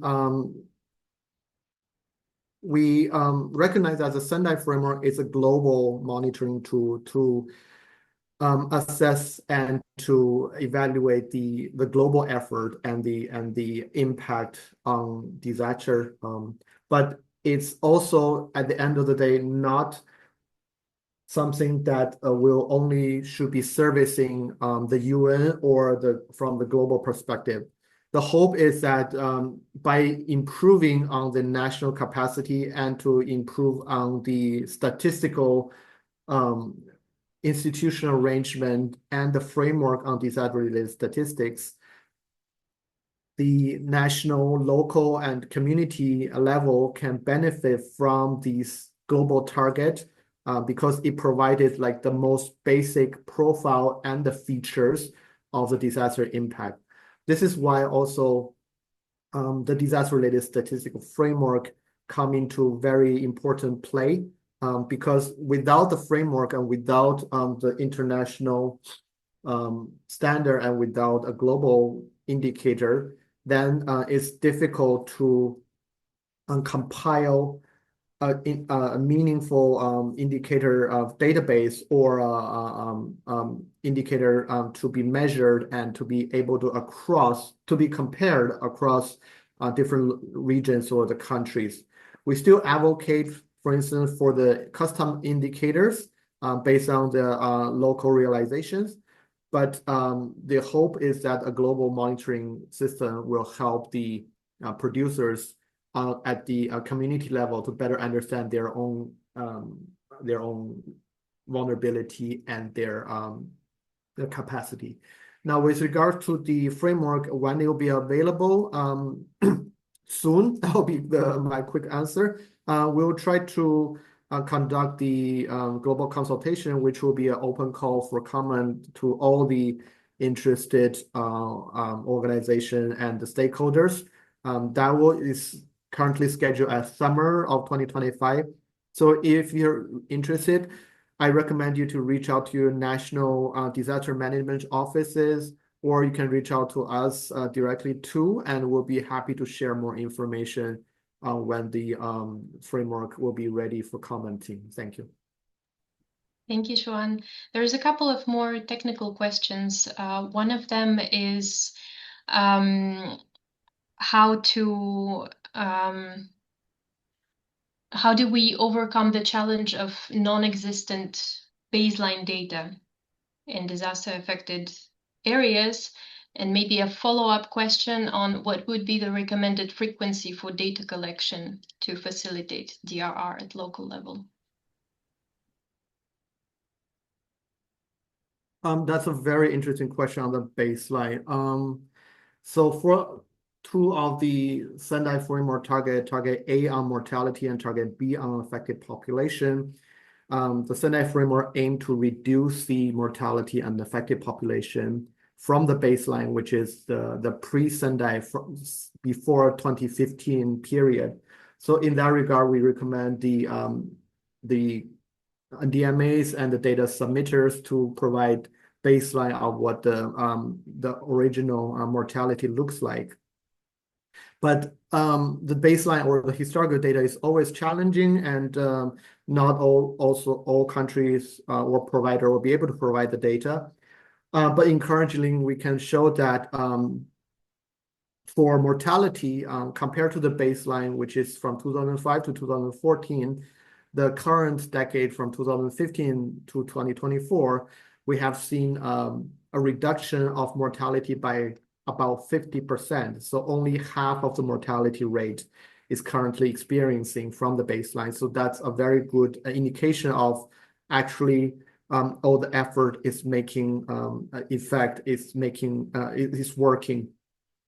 When there's a missing baseline, my personal suggestion will be you should still collect the data, because then the first year of data you collect will be the baseline, right? So if the baseline is your first year, and then you can compare your baseline with the next year and see how the data is telling you about the improvement or the deterioration of different systems. And sorry, I forgot. What was the second question you were asking, or there's another one? About the frequency of data collection to facilitate DRR. So could it be every 5 years or more frequent, less frequent? It depends on the different impact or different target, right? So for mortality, for human impact and infrastructure impact and housing and agriculture, these kind of sectors, we encourage basically once a year. But that's a recommendation, not a requirement. For other indicators such as the output level, for instance, on the early warning system, on the national and local DRR strategy, we understand that not every plan or strategy or early warning system is updating constantly. So whenever there's an update, that will be the recommended reporting period. But for a human and economic loss, I think annual reporting will be more desirable and more useful in long term. Thank you. There's also a couple of questions on improving statistics, and one of them is how can developing countries improve statistics in disaster risk management? And maybe a related one is how can local knowledge and community-based risk information be incorporated into formal climate risk assessments? That's a very important point. Thank you, Dasha, for mentioning this on the indigenous and local knowledge. The disaster risk monitoring assessment is a challenge on a global scale, and it's not limited only to developing countries. We have to look at basically all the country reporting on the Sendai Framework Monitor, and the challenges remain for all countries in the world. So there's a lot that we can discuss about how to improve on the statistics, but I think one of the most important ones is have a setup or an institutional arrangement or a legal framework in the country that have a clear distribution and designation of who's in charge of what. Basically, if, for instance, the agricultural sector of Laos, the data maybe reside in the agricultural ministry, human laws might be registered by civil protection.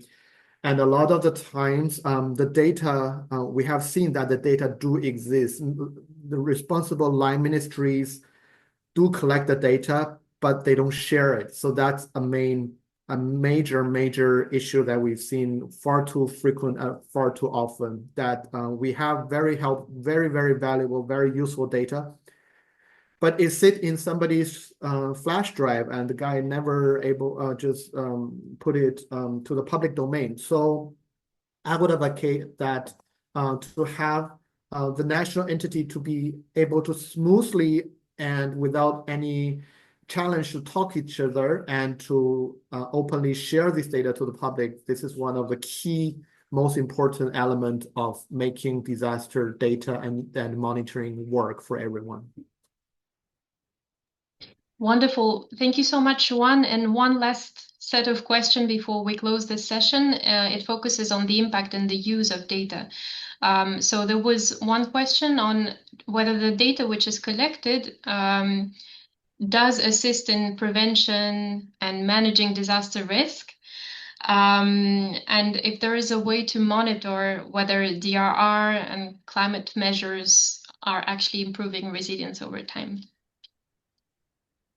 Yes, that's a great question. I'm a statistician, so I always think from the statistical or the mathematical point of view, right? So it's impossible to predict every disaster that's happening to the future. We don't have a magic ball to look into that and say, oh, there's going to be a disaster on this day at this city.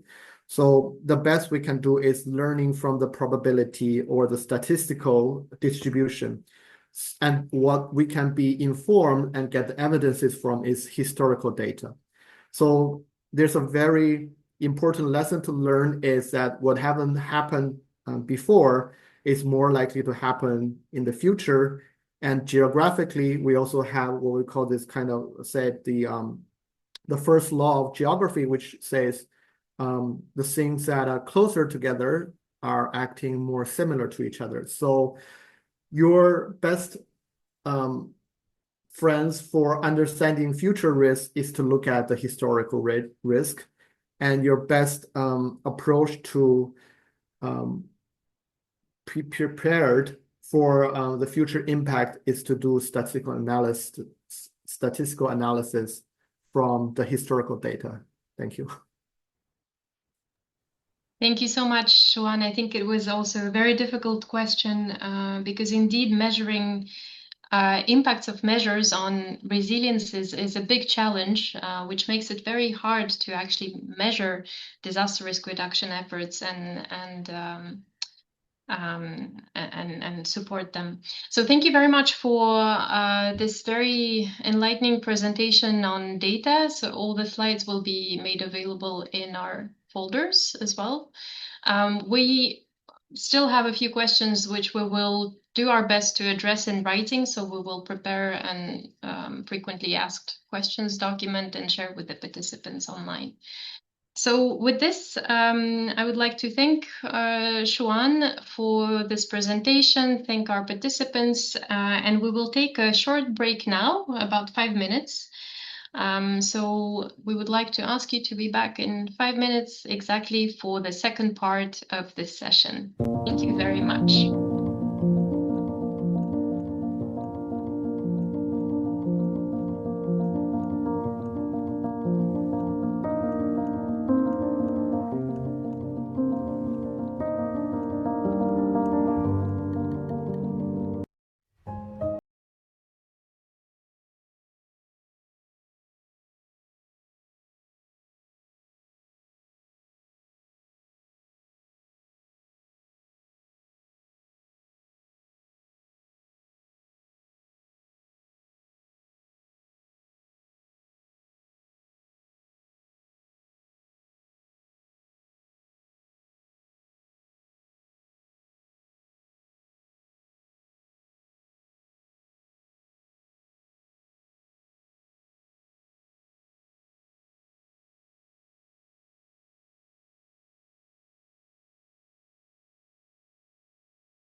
All right, dear colleagues, we're ready to resume our session.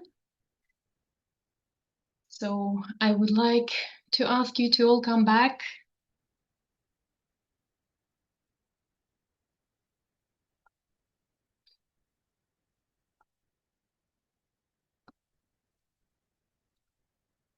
Okay, so in the second part of this session, we will go more local. In the first part, we had quite a few questions from all of you, quite a bit of interest on how does it work in terms of local level implementation. So this is exactly what we will be aiming to address. And I hope you can all see my presentation. In this session, in my part, we will talk more about some of the tools that are available to support local level disaster risk reduction and climate change implementation. And as was shared previously at the beginning of the session, localizing disaster risk reduction is really a key priority for the remaining years. So until the end of the Sendai framework, which ends in 2030. And of course, as many of you know, the local level, the cities, municipalities, rural settlements, that's the level where disasters and climate impacts are felt most directly and where response is most urgently needed as well, but also where capacities and resources often lack most. So this is something that was clearly recognized in the midterm review of the Sendai framework in 2025, as mentioned previously by Sanjaya. And this also continued to be a key theme across the global platform for disaster risk reduction, which took place in Geneva earlier this month. So the Geneva Call for Disaster Risk Reduction, which is the outcome document of the global platform, called for greater localization of risk governance through empowering local authorities and community-driven initiatives. So when you look at the how, when we talk about local or urban resilience, what we need to ensure is that the city or the local area is able to cope with all of the impacts and stresses that it is facing.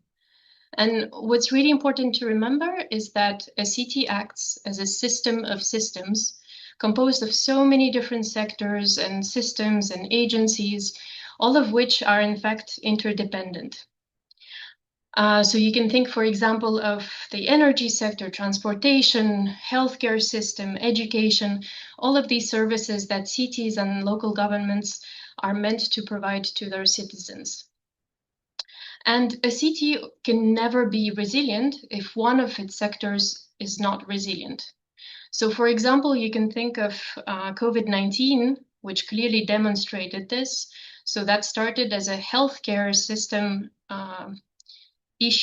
crisis, but it resulted in closures of schools and businesses and the hospitality sector and had so many major economic and social impacts across all of the sectors that you see on this graph.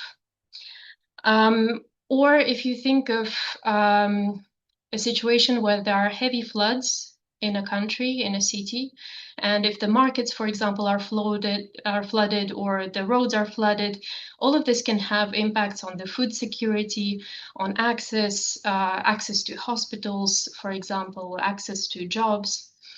So it's really important that a city office is able to connect all of these sectors and understand what are the connections between these different sectors and how one impact can affect all other sectors. So it's really important to have this global picture and look at resilience and understand all the potential impacts of failure of one system on all of the other systems within the city. It's also very important to be able to bring together the different stakeholders to cooperate to make the city overall more resilient and plan together. So that's the how you build a resilient city. And that's really a prerequisite for local resilience. Another one is that a city or a local area needs to be able to cope with all types of impacts and stresses, whether they're acute or chronic. So to be resilient, a locality needs not only to be prepared to deal with acute shocks, for example, floods or fires or heat waves or earthquakes, but it should also be able to address chronic stress. So for example, day-to-day issues such as poverty, inequalities, unemployment, access to healthcare, critical infrastructure. All of these elements are interrelated. And if there is no access to healthcare, for example, then existing vulnerabilities will make people less resilient to an acute crisis. So when a local government develops resilience strategies, it's really important that they look both at acute and chronic shocks, and that they understand how these chronic issues may impact vulnerability in case of a hazard. And finally, it's also really important to keep in mind that resilience is a long-term process. It's not a one-off activity. So you need to build endurance, a bit like with exercise, to really be able to withstand different shocks and stresses, and to build the capacity to understand the changing governance systems, changing environments, changing hazard profiles. So to be resilient, local governments need to be adaptive to all these changes and be able to deal with uncertainty. So once you start, you really need to commit to this work long term. Now, this simplified diagram shows the full iterative process towards making cities more resilient. And key steps in this process include establishing an effective governance and coordination system, so raising awareness, engaging the relevant stakeholders. It also includes strengthening disaster risk understanding and assessing gaps in current disaster risk reduction implementation. It also involves the planning process, implementation, as well as monitoring and evaluation to be able to reflect and inform if there are any necessary improvements to be done in further implementation. And then the cycle continues. And to support local governments, there are numerous tools that are available globally. So for example, at UNDRR, we have a global growing portfolio of accessible tools to support local governments. We also organize training and capacity building programs, and we act as the global secretariat to the Making Cities Resilient 2030 initiative.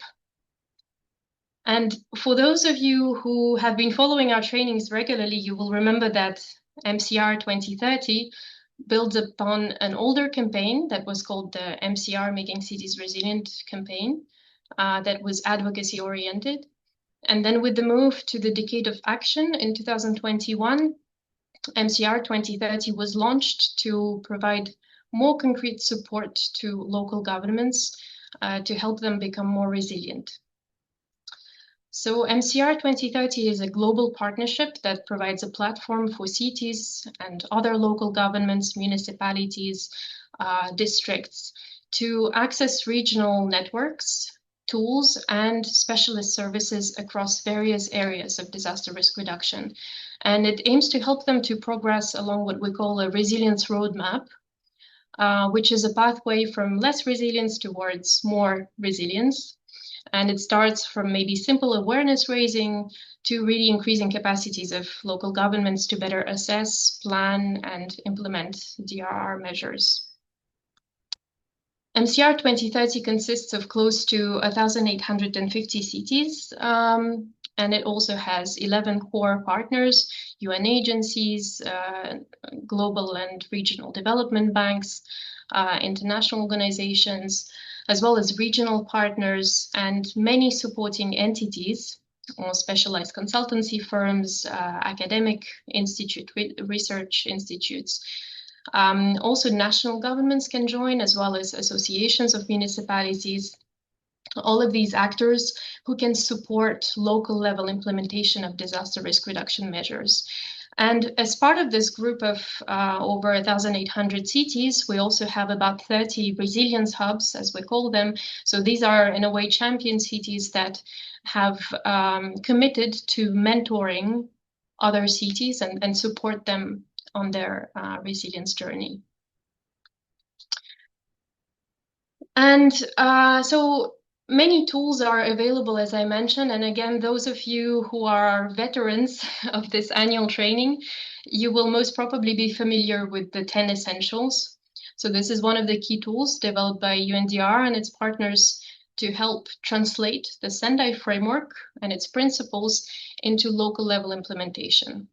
So it is a set of 10 key principles or areas of governance intervention that local governments should look into in order to implement the Sendai framework commitments at the local level. So these 10 principles cover all essential aspects of local resilience, from strengthening governance, risk assessment, and financial planning, to building institutional and societal capacities in all the sectors, to strengthening infrastructure, and also preparing for emergency response, recovery, and build back better.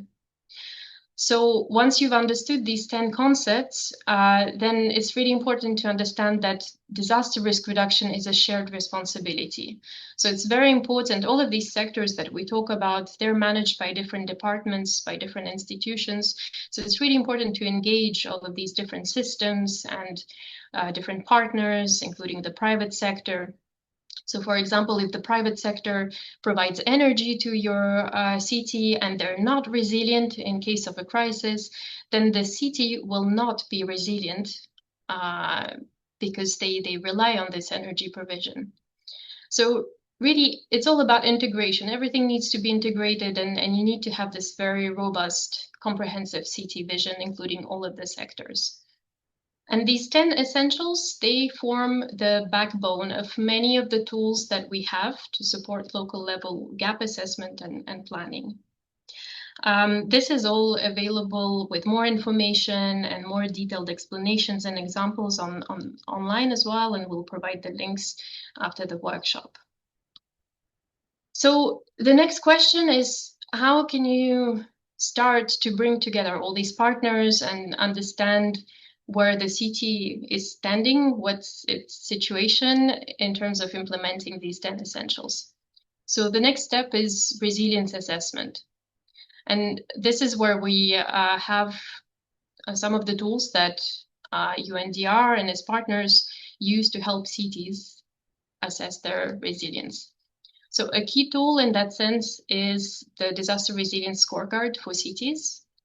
Hopefully many of you are already familiar with this.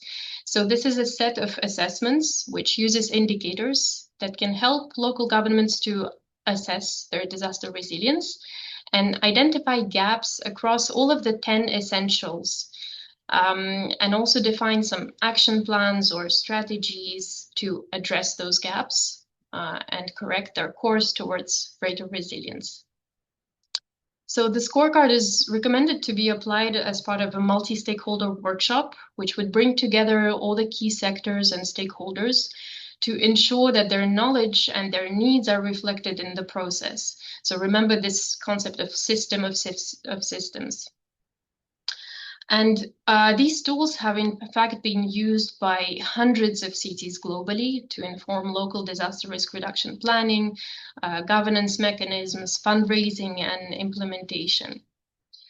And over the years, a number of thematic addenda to the scorecard have been developed to dive deeper into certain thematic areas, such as public health, food system resilience, disability inclusion, or multi-hazard early warning systems, or climate resilience.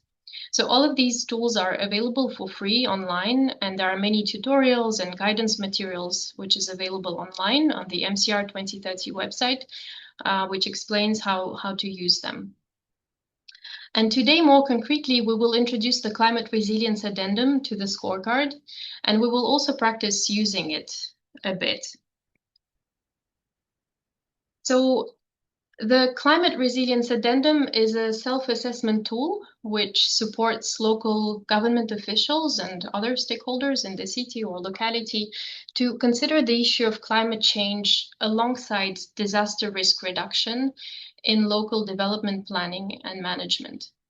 And it was originally developed in Spanish through a collaboration of the Development Bank of Latin America and the Caribbean and UNDRR.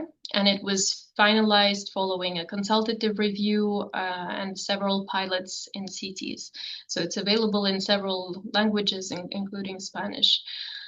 And so the scorecard addendum contains questions that allow users to self-assess the interlinkage and the integration of disaster risk reduction and climate change adaptation in strategies and practices at the subnational government level. So it is recommended for use in a half-day or full-day multi-stakeholder workshop. So not just the department involved in climate change management, but also the city office, the urban planning, the financial department, disaster risk management experts, and so on. Now, why do we need a climate resilience scorecard? As we saw in the first presentation today, climate change is increasingly affecting the disaster risk profile of all countries and regions around the world. And these impacts are most acutely felt at the local levels. So enhancing local climate adaptation capacities is critical to urban development and planning and to local disaster risk reduction efforts. And climate change adaptation cannot be effective if overall risks are not considered. And conversely, disaster risk reduction efforts will fail if climate impacts are not taken into account. So it's really critical that both are addressed in a comprehensive and integrated manner. So climate change adaptation and disaster risk reduction should really be seen as two key approaches that can help governments and communities adapt and manage all these increasingly complex risks and achieve sustainable development goals. And this is precisely what the scorecard aims to support by helping governments to identify ways to better combine and integrate these two approaches. As we have seen earlier, while there are several differences between disaster risk reduction and climate change adaptation, there are also many commonalities in terms of objectives, principles, and implementation. And the scorecard aims to help local governments leverage these opportunities based on these commonalities. And by doing so, it can really effectively help local governments to ensure more efficient use of financial, technical, and staff resources, and more effective measures in a context of very limited resources for implementation at the local level. So instead of having two teams working, one on the DRR side and another one on climate change adaptation, both can join their forces and contribute to greater resilience overall.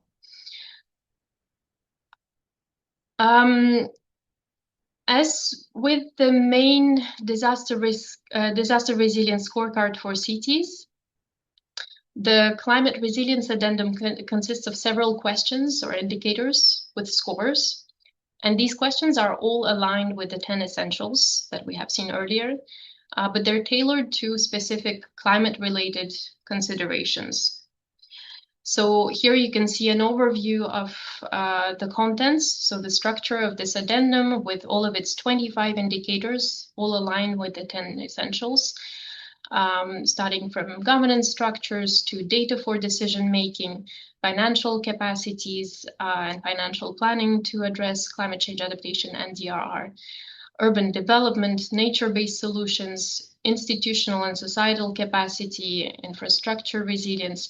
So really a very comprehensive set of indicators related to climate risks and disaster risk reduction. And when you look at the specific indicators, so here I've included one example. Each indicator in this tool, under each essential, consists of a question like this with 4 answer options, which are scored from 0, which is the lowest, to 3, which is the highest. And for example, in this example, the question seeks to assess the availability of local plans for disaster risk reduction and climate change adaptation and their level of integration or interconnection. And the highest score is attributed in case there are fully integrated local plans which take into account all disaster risk reduction and climate change adaptation considerations. And the lowest score, 0, is attributed in case local plans are not prevention oriented and do not address DRR and climate change adaptation. And then there are the two intermediary options that range from more integration of DRR and climate change adaptation in local plans to less integration. So of course, the answer might not be really straightforward. And each city will have a very different context and situation. And it's really part of the scorecard application process to come to an agreement as a group of multiple stakeholders on which score it more accurately reflects the situation and the needs in the city or local area. So the scoring can also reflect the level of ambition of the city. For example, if you are hesitating between 1 and 2 points, you may opt to score 1, which is lower, if you think that this is a very important priority that needs to be addressed. And once you have scored, you can use these results to define actions that may be necessary to improve resilience. So in this example, if a city scores 0, then it may decide that it is important to develop a comprehensive local plan addressing both climate change adaptation and disaster risk reduction in an integrated manner. And the city can also decide who should be responsible for that and within which time frame and with what sort of resources that can be allocated to this work. This tool is available in 2 formats. One is an accessible PDF format, and there's also a Excel tool, which allows to more easily score and visualize the results. For those of you who are familiar with the other scorecards, it's really a very similar system. And both formats allow to record possible measures to address the identified gap, as well as responsible focal points or departments who should take this action forward. You can indicate a time scale for delivery, and you can also provide a justification or some links or materials to support, to explain why a particular score was selected. So let's try practicing this, this tool. We will do this using Slido, and our exercise today will involve 3 steps. So these 3 steps actually reflect the real-life process through which the scorecard is applied. Normally, the city office would gather key stakeholders around the table over a half day or a full day. And first, they will go through the indicators and score them. Then they can look through all the scores across the indicators and see which ones are the lowest. And they may need to do a prioritization exercise to decide which areas are more critical and need to be addressed. After that, they can define specific objectives and actions that need to be implemented in order to address these critical gap areas, and then assign responsibilities, resources, and a time frame for implementation. So we will first start with step 1, with the scoring. We will use 5 practice indicators that have been slightly simplified for the purpose of this exercise. And we will be using Slido again for that. So please prepare your phones or your browsers and connect using the code, which is shown here on the screen.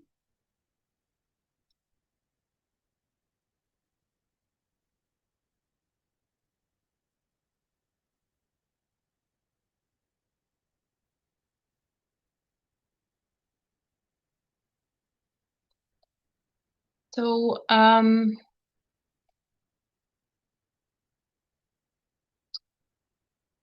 okay, is there any trouble connecting? Are you able to connect? Okay, I see some responses coming in. That is great. Excellent. All right, so our first question is whether the city, it's the example question that I had earlier. Does the city have a disaster risk reduction plan, a climate change adaptation plan, or does it have a plan that integrates both? So based on your situation in your local area, in your district, in your city, please choose as you prefer, your municipality, how would you score the situation? So number 3 is the highest, with full integration of disaster risk reduction and climate change adaptation in local plans. local city plans, and 0 is the lowest. So for now, we have very high scores. It's really impressive. Unfortunately, we can't see well the 0, but I see it's not as high as the other ones.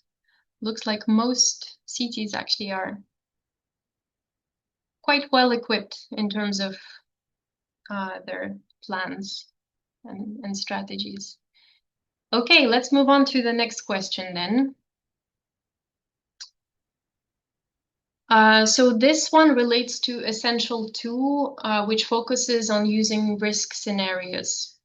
Does the local government use disaster and climate change risk information to inform the development of the city planning and other decision making? So please think in a very, and answer in a very honest way. The point here is to help cities to identify possible gaps. It's not about scoring high. It's about what is the realistic situation in your city, what could be the possible gaps that you would need to invest in and try to address to make the city more resilient. So we see here that most participants are scoring 2 for this question. So this is when risk information, including the impacts of climate change, are occasionally used to inform different plans and decisions, although it doesn't happen regularly.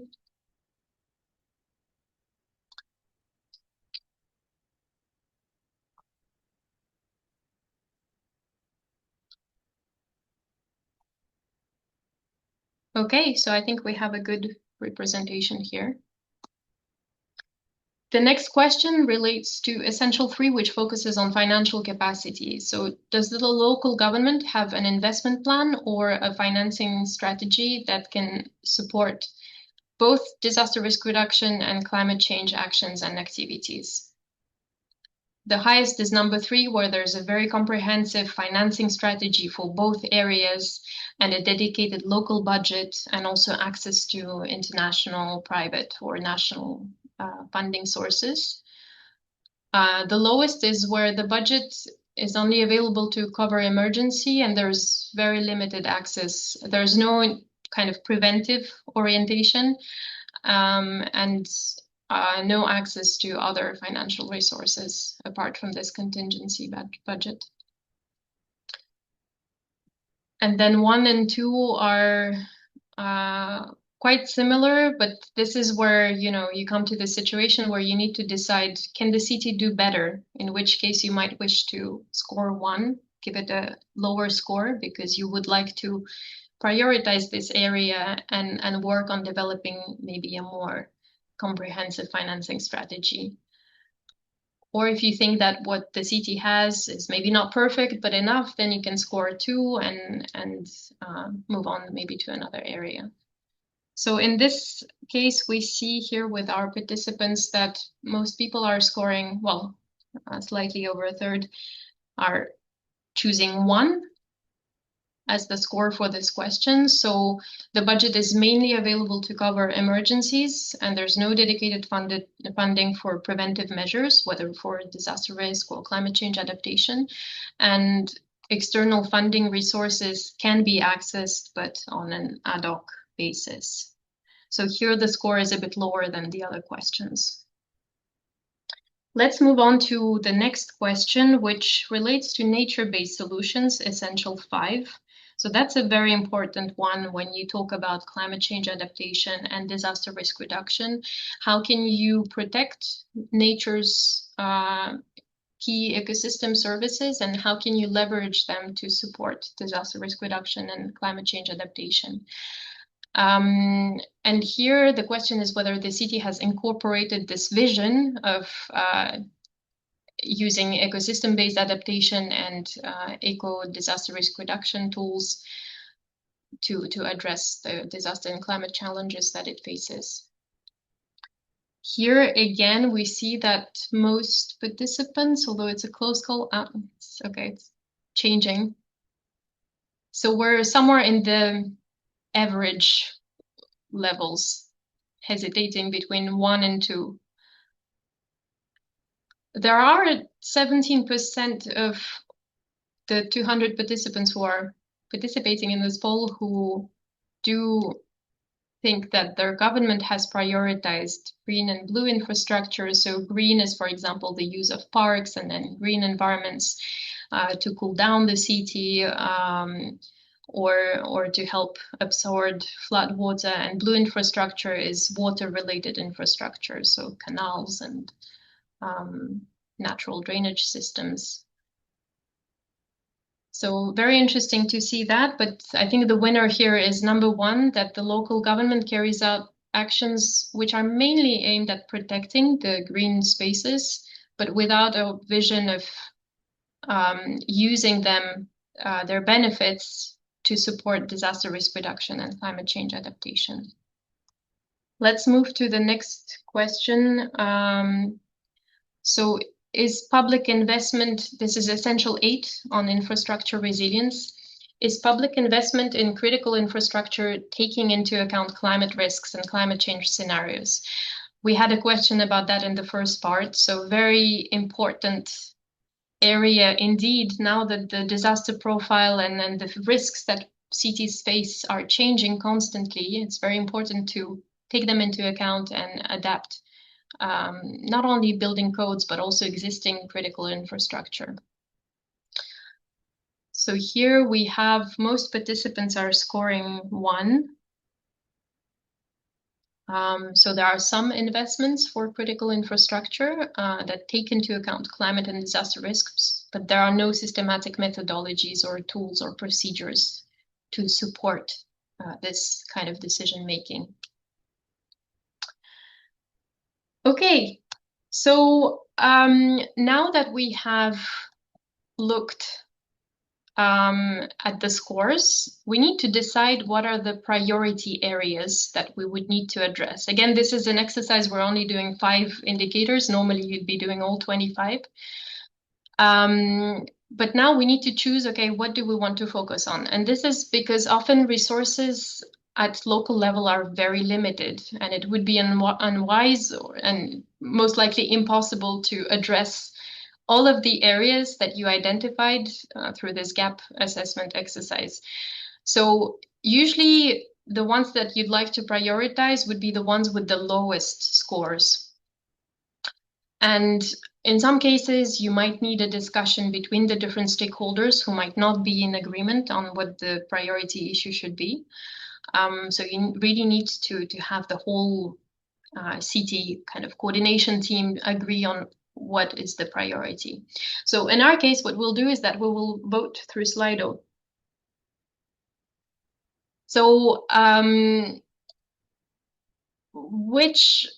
to remember which indicator you scored the lowest, so 0 or 1. And what do you think should be the priority area based on these scores? So as a reminder, we had these 5 areas, integration into of plans, use of disaster and climate risk information to inform decision making, the financing strategy, use of green and blue infrastructure for DRR and climate change adaptation, and also consideration of climate risks to support critical infrastructure investment. So please rate the area that you think, choose just one option, which one you think is the critical area in your city that needs to be improved. What's the most important thing that you need to do in your city based on the scores that you selected earlier?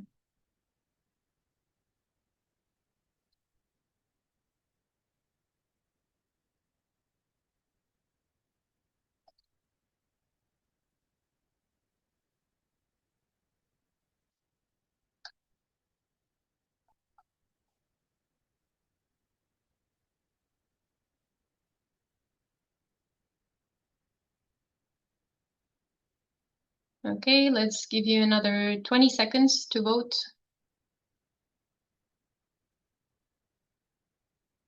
Please use the Slido if possible. I see many responses coming in in the chat as well.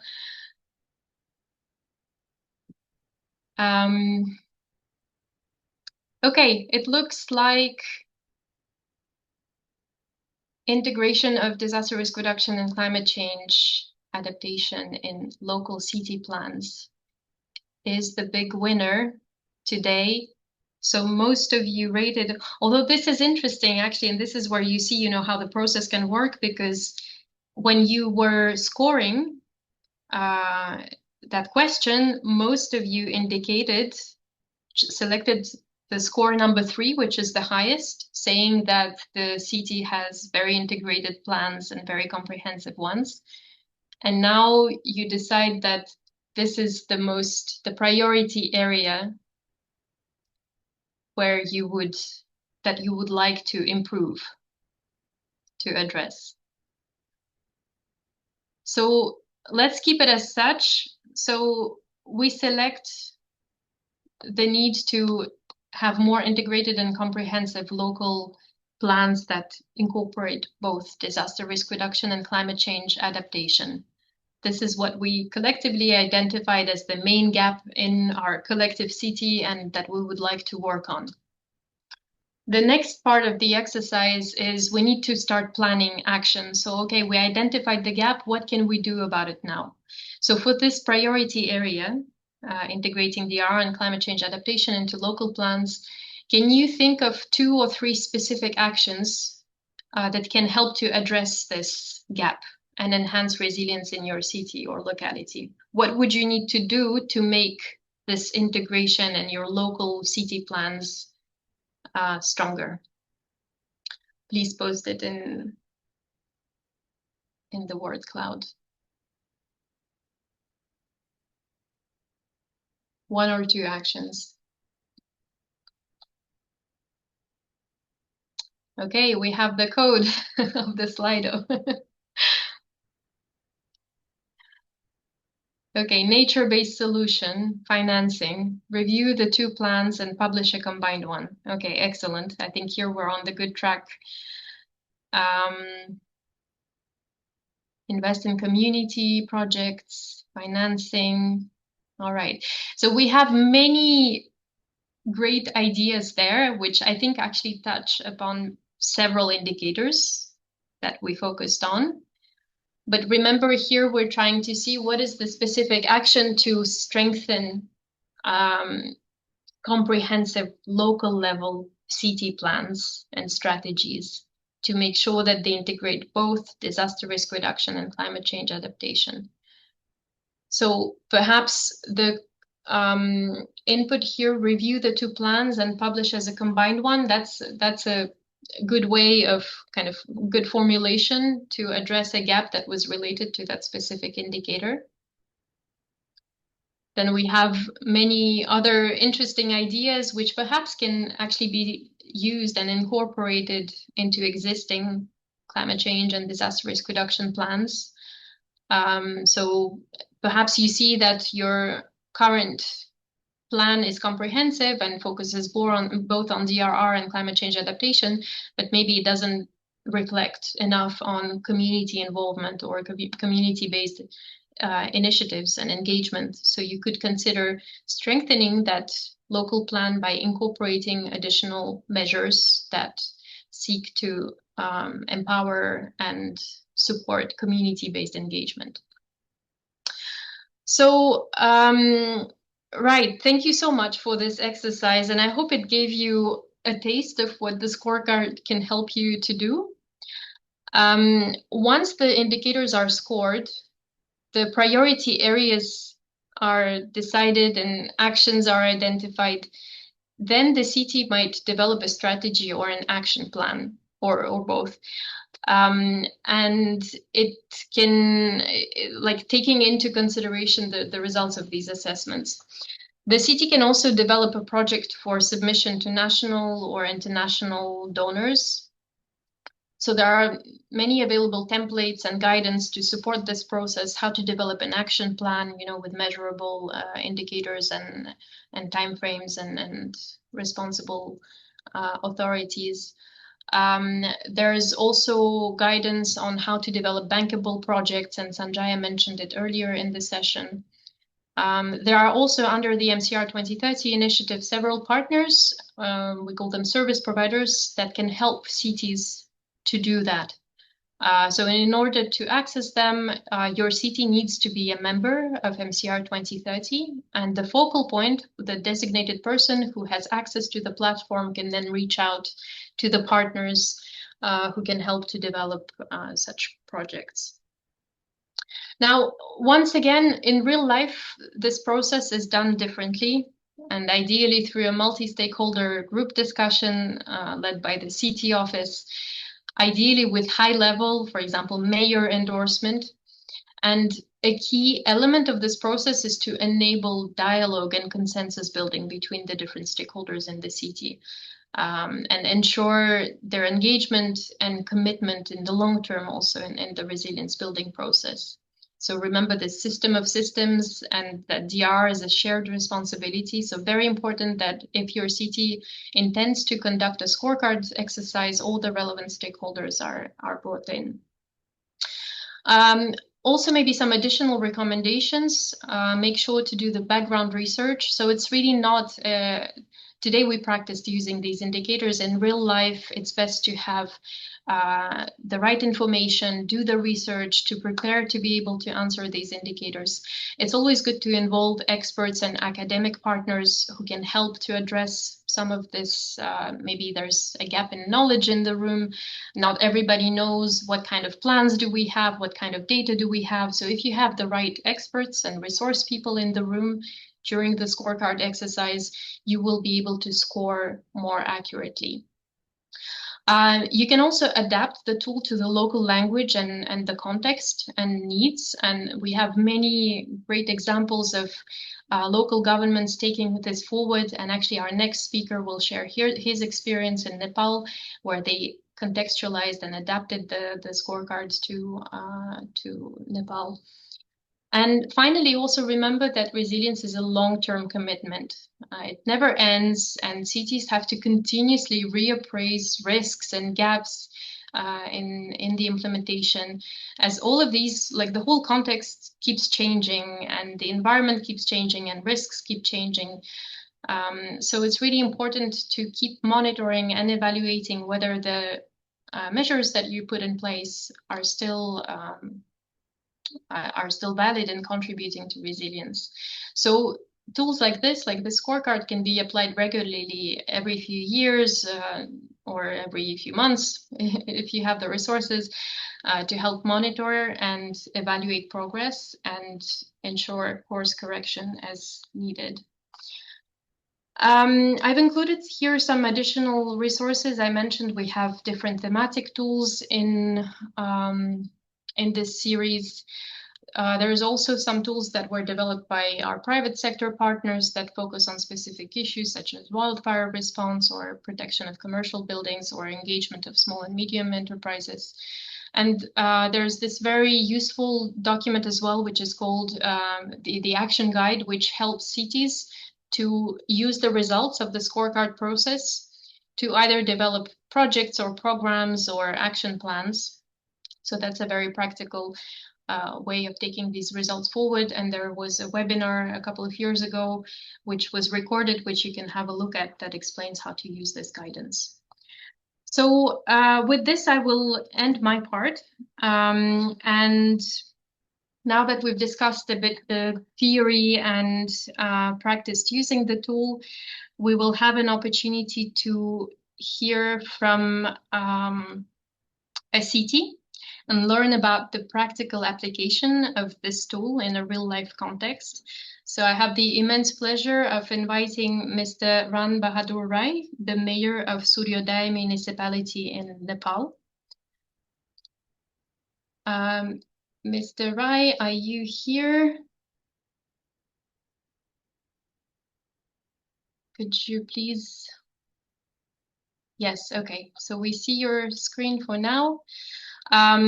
So just to say that Suryodaya city has really been a champion under the strong leadership of the mayor in promoting urban resilience and strengthening its own governance systems for disaster risk reduction, but also inspiring and mentoring other cities in Nepal and beyond and to help them become more resilient. So please, the floor is yours. Thank you very much, madam. Thank you so much.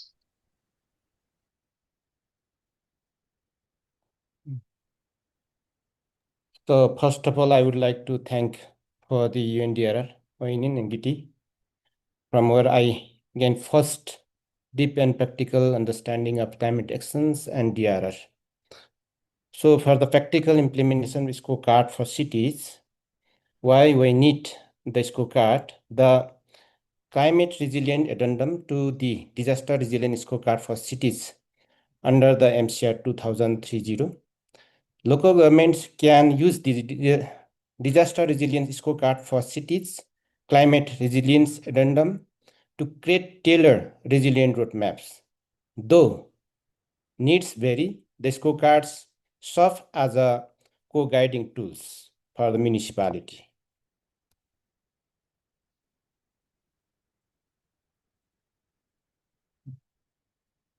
So the municipality translated the disaster resilience scorecard for cities into Nepali, and the translated version has been published on the even in the UN website for Nepal. The municipality has been using the scorecard as a key reference in preparing its first year periodic plan, 5-year periodic plan, annual plans, budget, and DRR and CCA related budgets. So by using this scorecard, Surya municipality has been able to assess the current status of disaster resilience and the impact of climate change. It has guided us in identifying essential processes to adopt, determining strategic entry point for disaster risk reductions and climate change adaptations, and understanding the specific risks we face. This has enabled us to set clear priorities for action. The scorecard also fosters a shared understanding among all stakeholders and promote collective efforts in DRR and CCA. It emphasized that both climate change adaptation and DRR are cross-cutting approaches that must be integrated into border development planning and policy making. In Nepal, disaster risk reductions and climate adaptation are often overlooked. Despite strong global commitments, many local governments tend to prioritize infrastructure development alone. However, Surya municipality has taken a different approaches, prioritizing DRR and local climate resilience frameworks, LCRF, over the past 4 years. This reflects the municipality's strong leadership and unwavering commitment to sustainable and resilient development. Now I'm going to the 10 essentials. In essentials 1, especially essential 1, 2, 3, 4, it covers for governance and finance. And from 4 to 8, activities for the resilient and others. And 9 and 10, recovery and response. Now I'm going to the for essentials 1, organize for the resilience. In the organize for the resilience, the act, procedure, framework, and the stakeholders and examples.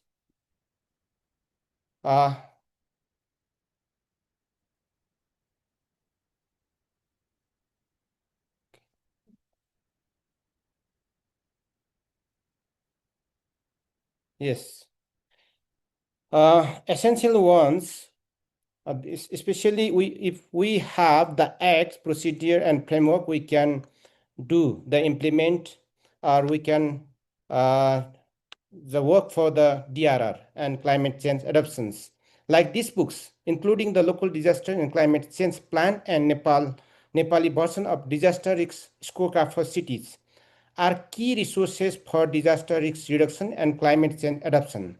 They also support the localization of sustainable development goals, especially Goal 13 on climate action and sustainable communities.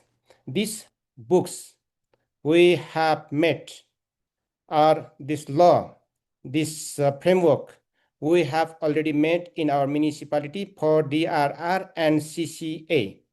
And after making this the plan as well as the frameworks, we gone for the organizations, the major stakeholders, the partners are such as Nepal Telecom, Nepal and the electricity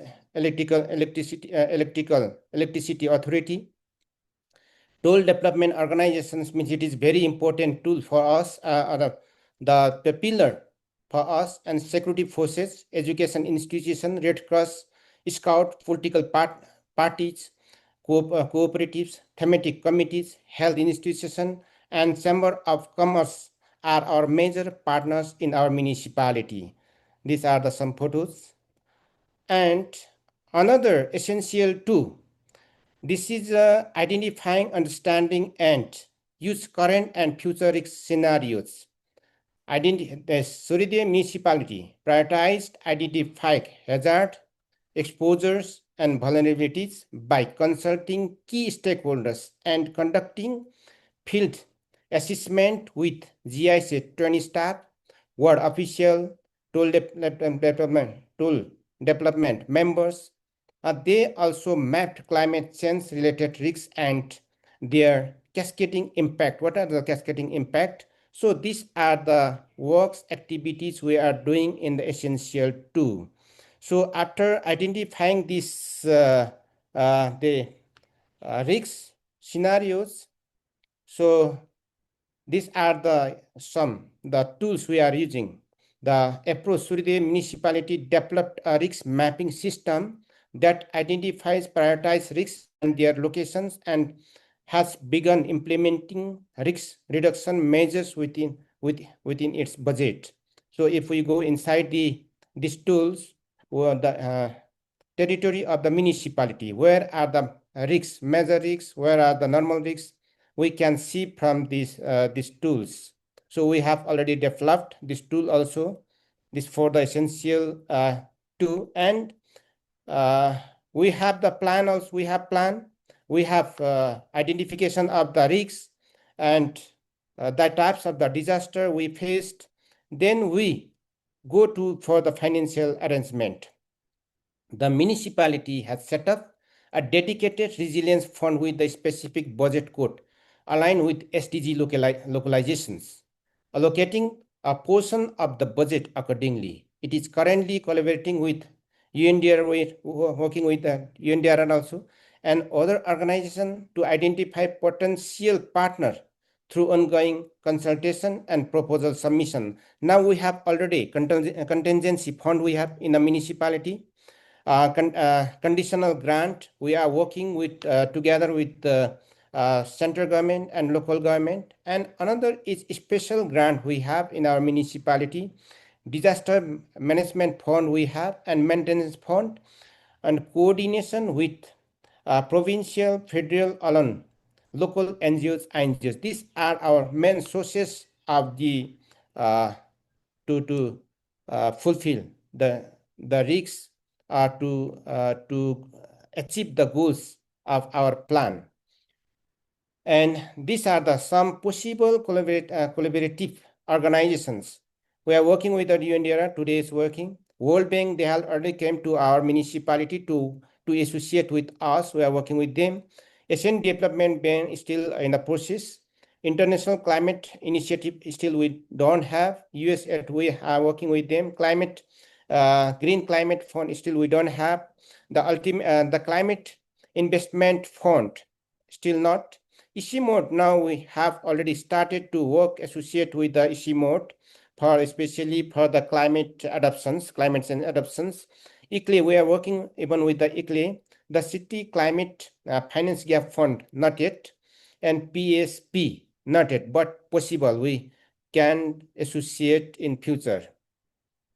These are the financial arrangement. These are some possible organizations. And now, if we have the plan, we have the identification of the risks, even we have the financial support, then we go for the activities. Now we are doing some activities like definitely there is difference between the least developing countries, and developed countries. The cutting edge technology, the developed countries have developing countries, but we are still using our own sources. So these are the planning urban development plan until 2021. Means first we went to the in the UNDRR to gain the deep and practical understanding of climate and disaster. Then coming back from the UNDRR, then we started to the work for this DRR, and our municipality also focus on this subject in this area. Lack of urban development plan lead to unplanned settlement and the environmental damage in the municipality. With introductions of the transportation master plan, unauthorized roads opening have stopped. Land has been classified in 9 types. Land use planning. This is the land use planning. And systems like online building permit and building code are now the guiding planned and regulated urban development. These are the work we have already started. This is the land use planning we have, and building we have already started in our municipality. A new urban development plan incorporated with different stakeholders. The MTMP Municipality Transportation Master Plan. This is very important for us. And this is some photos from the land use planning of municipality. And now I am going for the essential 5, the safeguarding natural buffer to enhance and the protective and functions offered by the natural ecosystems. In response to climate change and reduce groundwater after even not only the earthquake, but this is a major 2015 there was big earthquake. Surrey municipality has adopted a water sources conservation policy and promoting groundwater recharge through pond construction and maintenance. It conduct large-scale plantation program by this DO means Toll Development Organizations, planting every year 50,000 to 200,000 saplings annually based on the community references with the focus on fodder and fruit trees. The municipality also working towards becoming an organic municipality. Not only we are going towards for the organic municipality, also we have started to be this environment friendly municipality. The 2 wards, we have the 14 wards in our municipality. 2 of them have been declared as environment friendly wards. So these are some activities we are doing: the plantation, awareness about the ecosystem, transboundary environment issues. And these are some photos for the preservation of drinking water resources.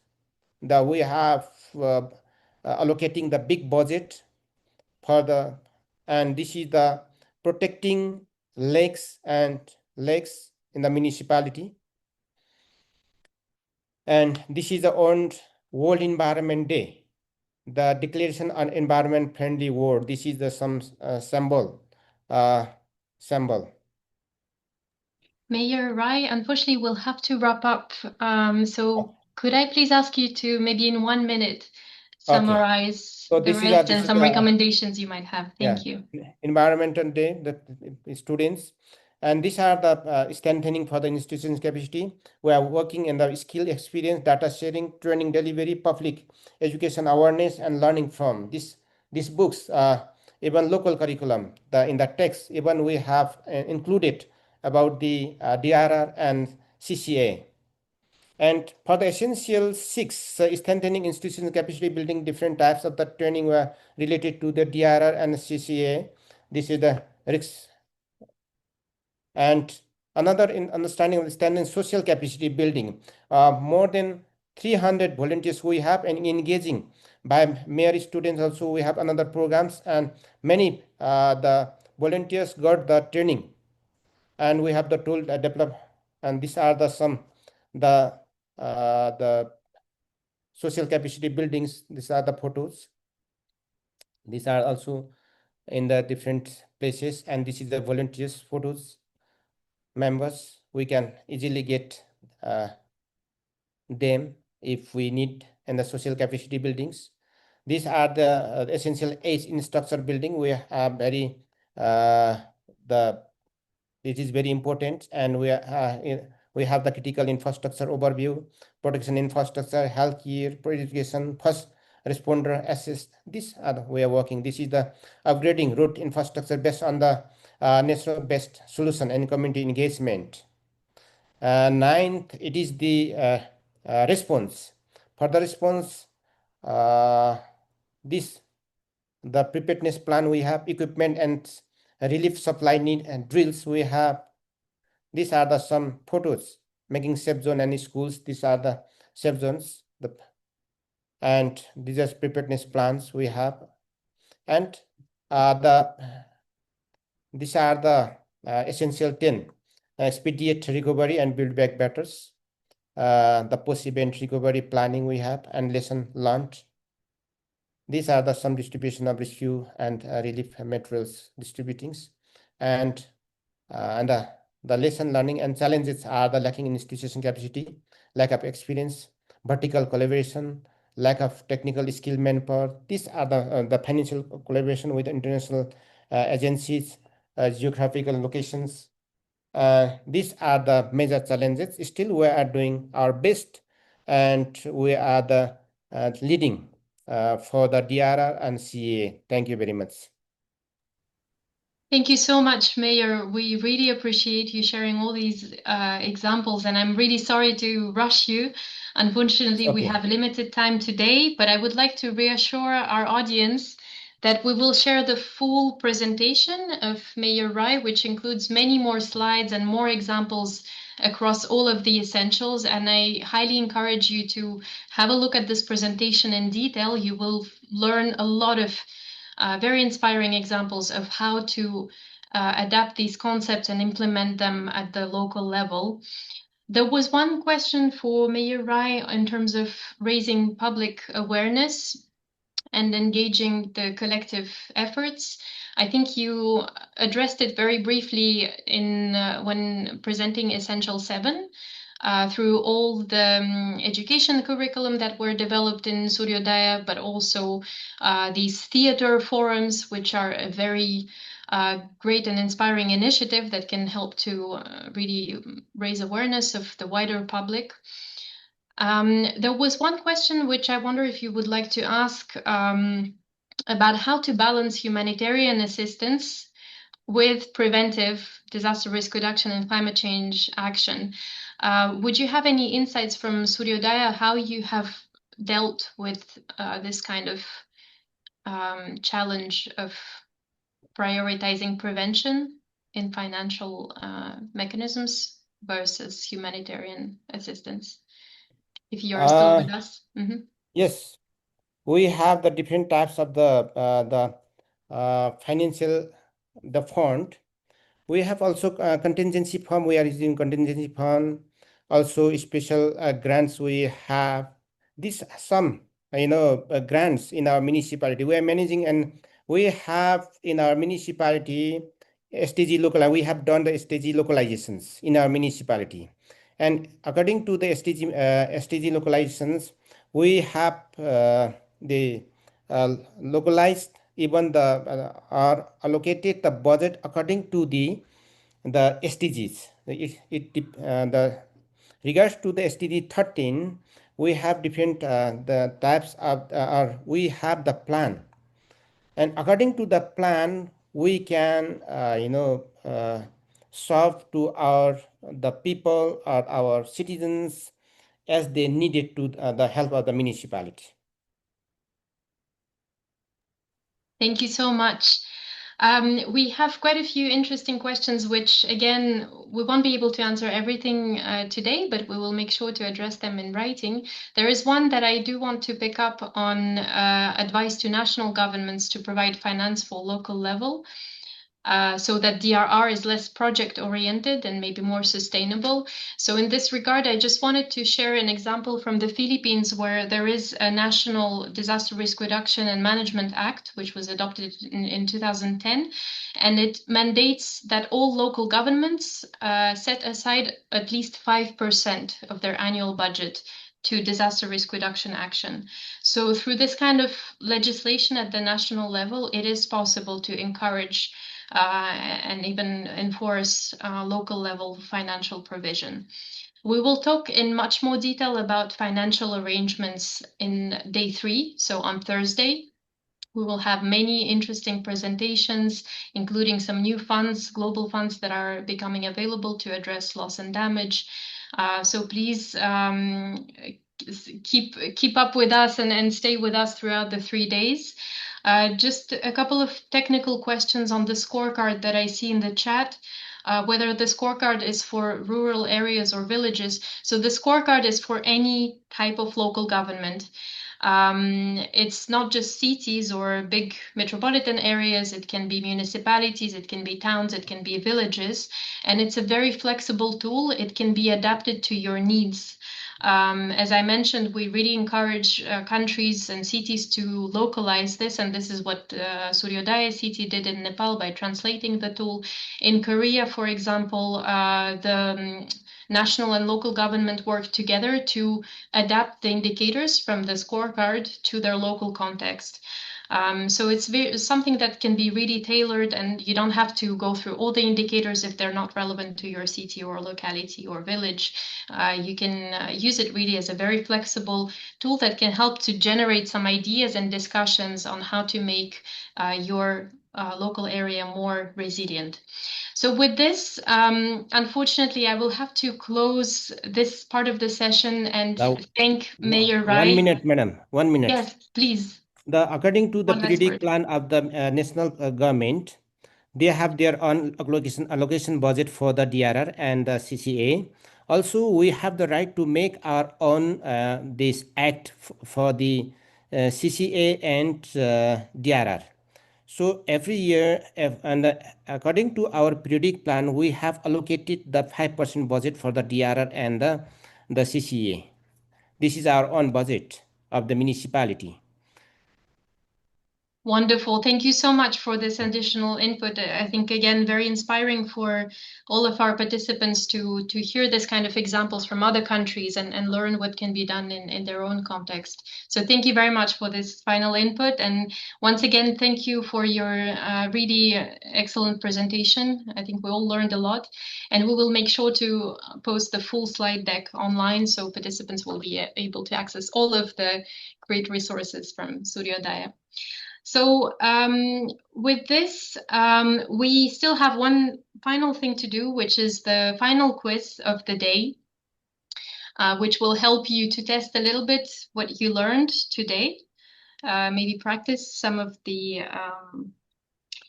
concepts that we learned. Let me just share my presentation. So please prepare again to connect to Slido, because this is what we will be using for this quiz. Okay. Right. So let us see what we learned today. So please connect again using this the code that you see. You can use the QR code or connect to slido.com and enter the code that you see here.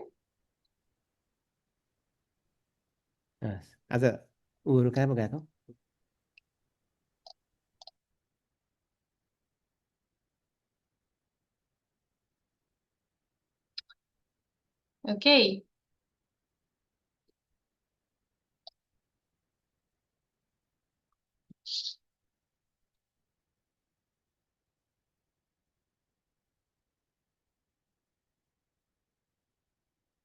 So we have about 150 participants. Please keep on connecting, and I think we can already start in the interest of time. So our first question is, true or false? Disasters are a natural phenomenon and the impacts are beyond human control. Is it true or false?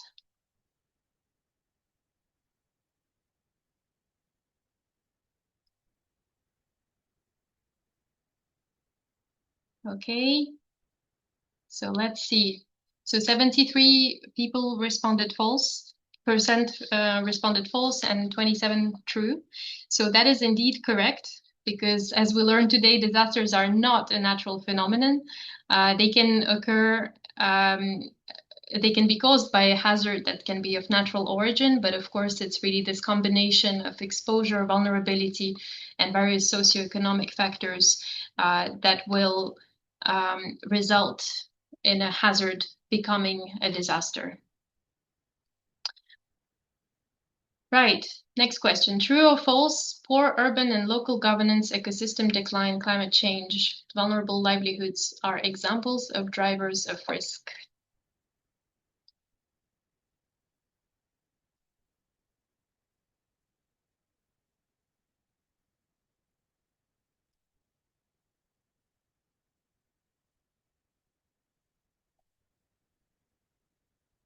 Okay, so 88% responded true, and that is indeed correct. So as we learned today, there are several social, economic, and environmental factors that can increase disaster risks. For example, uneven economic and urban development, climate change, weak governance. So all of these can affect vulnerabilities and be drivers of risk. Next question is, climate change is a magnifying factor in disaster context. It can magnify the disaster risk by impacting climate-linked hazards, exposure, and vulnerabilities. But climate change does not affect non-climatic disaster risks, for example, earthquakes.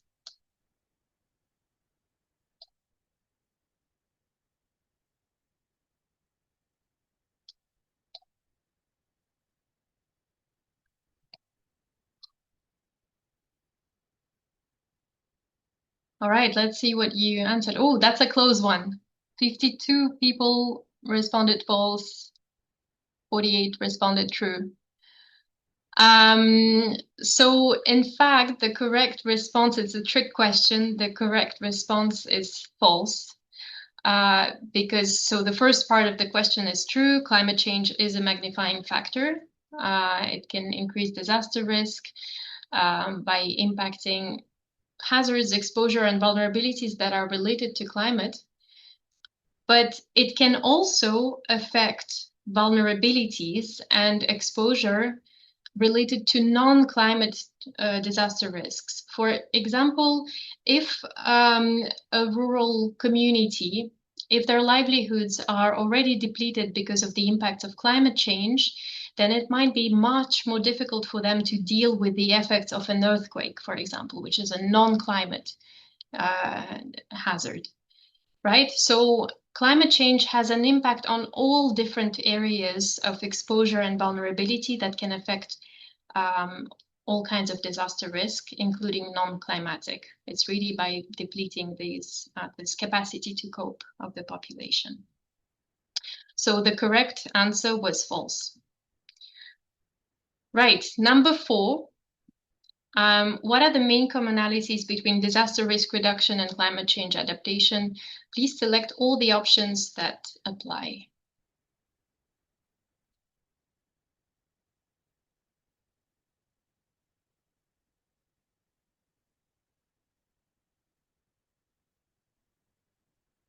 So you can select several options.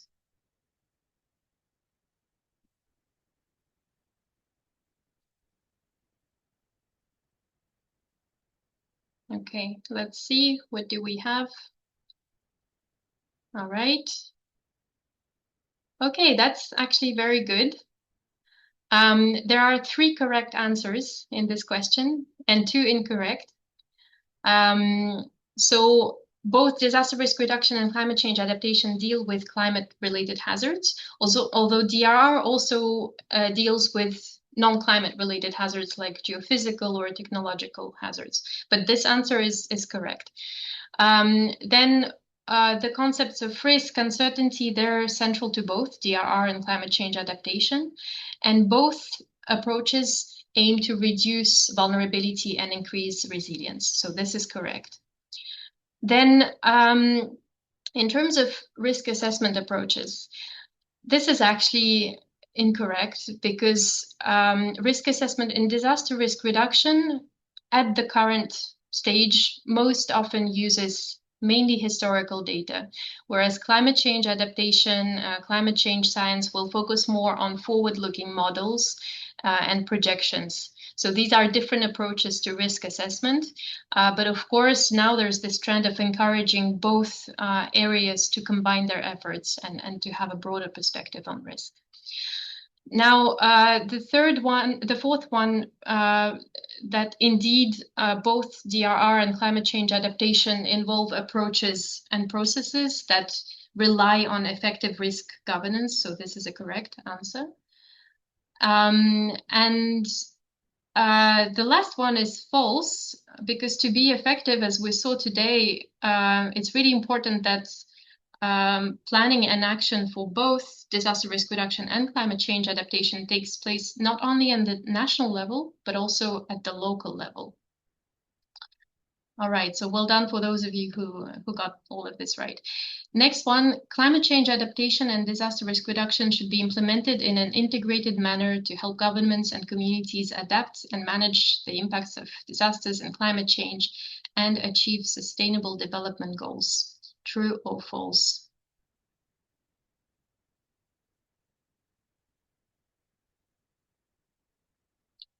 True, and this is the correct answer. Well done. So indeed, I hope that most of the sessions today really made this point, that it's really important to work in an integrated manner and combine climate change action and disaster risk reduction efforts for greater resilience. And this might require strengthened political will and better regulatory frameworks that facilitate integrated action in both areas, better coordination platforms, and joint funding, and we'll talk about this again tomorrow and the day after. Question number 6, the disaster-related statistics common framework is aligned with which of the following international development agendas? The answers are Paris Agreement on Climate Change, 2030 Agenda, Sendai Framework, or all of the above.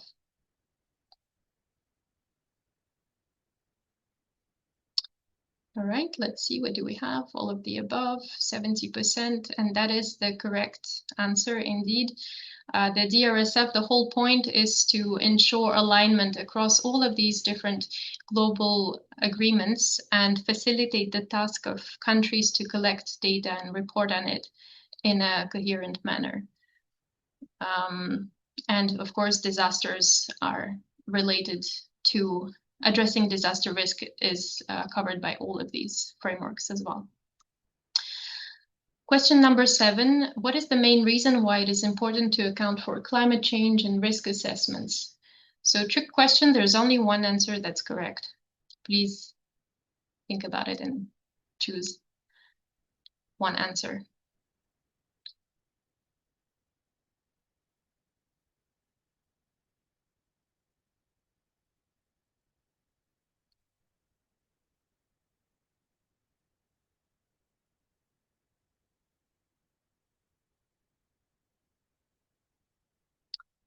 All right. Okay, excellent. Most of you got it right, 82%. That's really great. So indeed, this is the main reason why it's important to account for climate change and risk assessments. Most of these statements are actually true, but in terms of disaster risk assessments, the most important thing is that the impact of climate change has on hazard intensity and frequency. And so it's really important to take into consideration these impacts to help decision makers better plan and design measures to prevent and reduce major risks. So well done. Question number 8, and we have 2 left after this. The climate resilience addendum to the scorecard can help local governments and relevant stakeholders to assess integration of climate change considerations as part of DRR planning and identify related capacities and gaps, review, validate, and identify crucial actions needed to achieve and strengthen resilience, improve local level planning processes, or all of the above.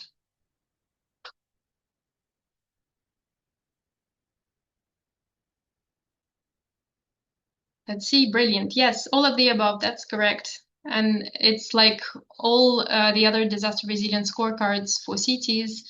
This climate resilience addendum seeks to help local governments to better assess their gaps and capacities, improve planning, identify key actions for implementation. And the climate resilience addendum has this particular focus on promoting integration between climate change and DRR. Question number 9, true or false? The climate resilience scorecard application process should only involve the department responsible for climate action.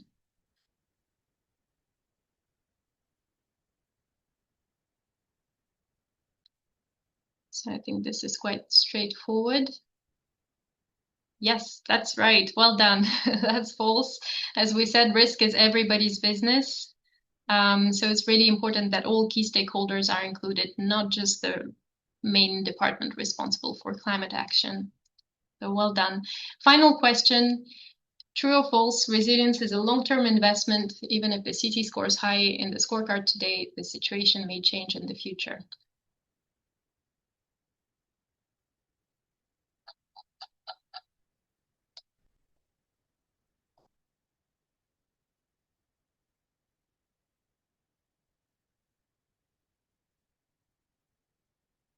All right, so 95%, that is true. And I hope that's a key message also that you took away from this session today, that resilience is a commitment, a very important one, to meet the Sustainable Development Goals, to meet the Sendai Framework commitments, the Paris Agreement.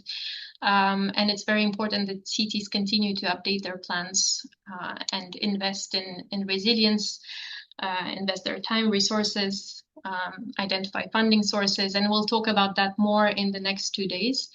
So with that, I would like to thank you all for your active participation. It's really been enjoyable seeing so much active involvement in the chat and the questions. So thank you very much.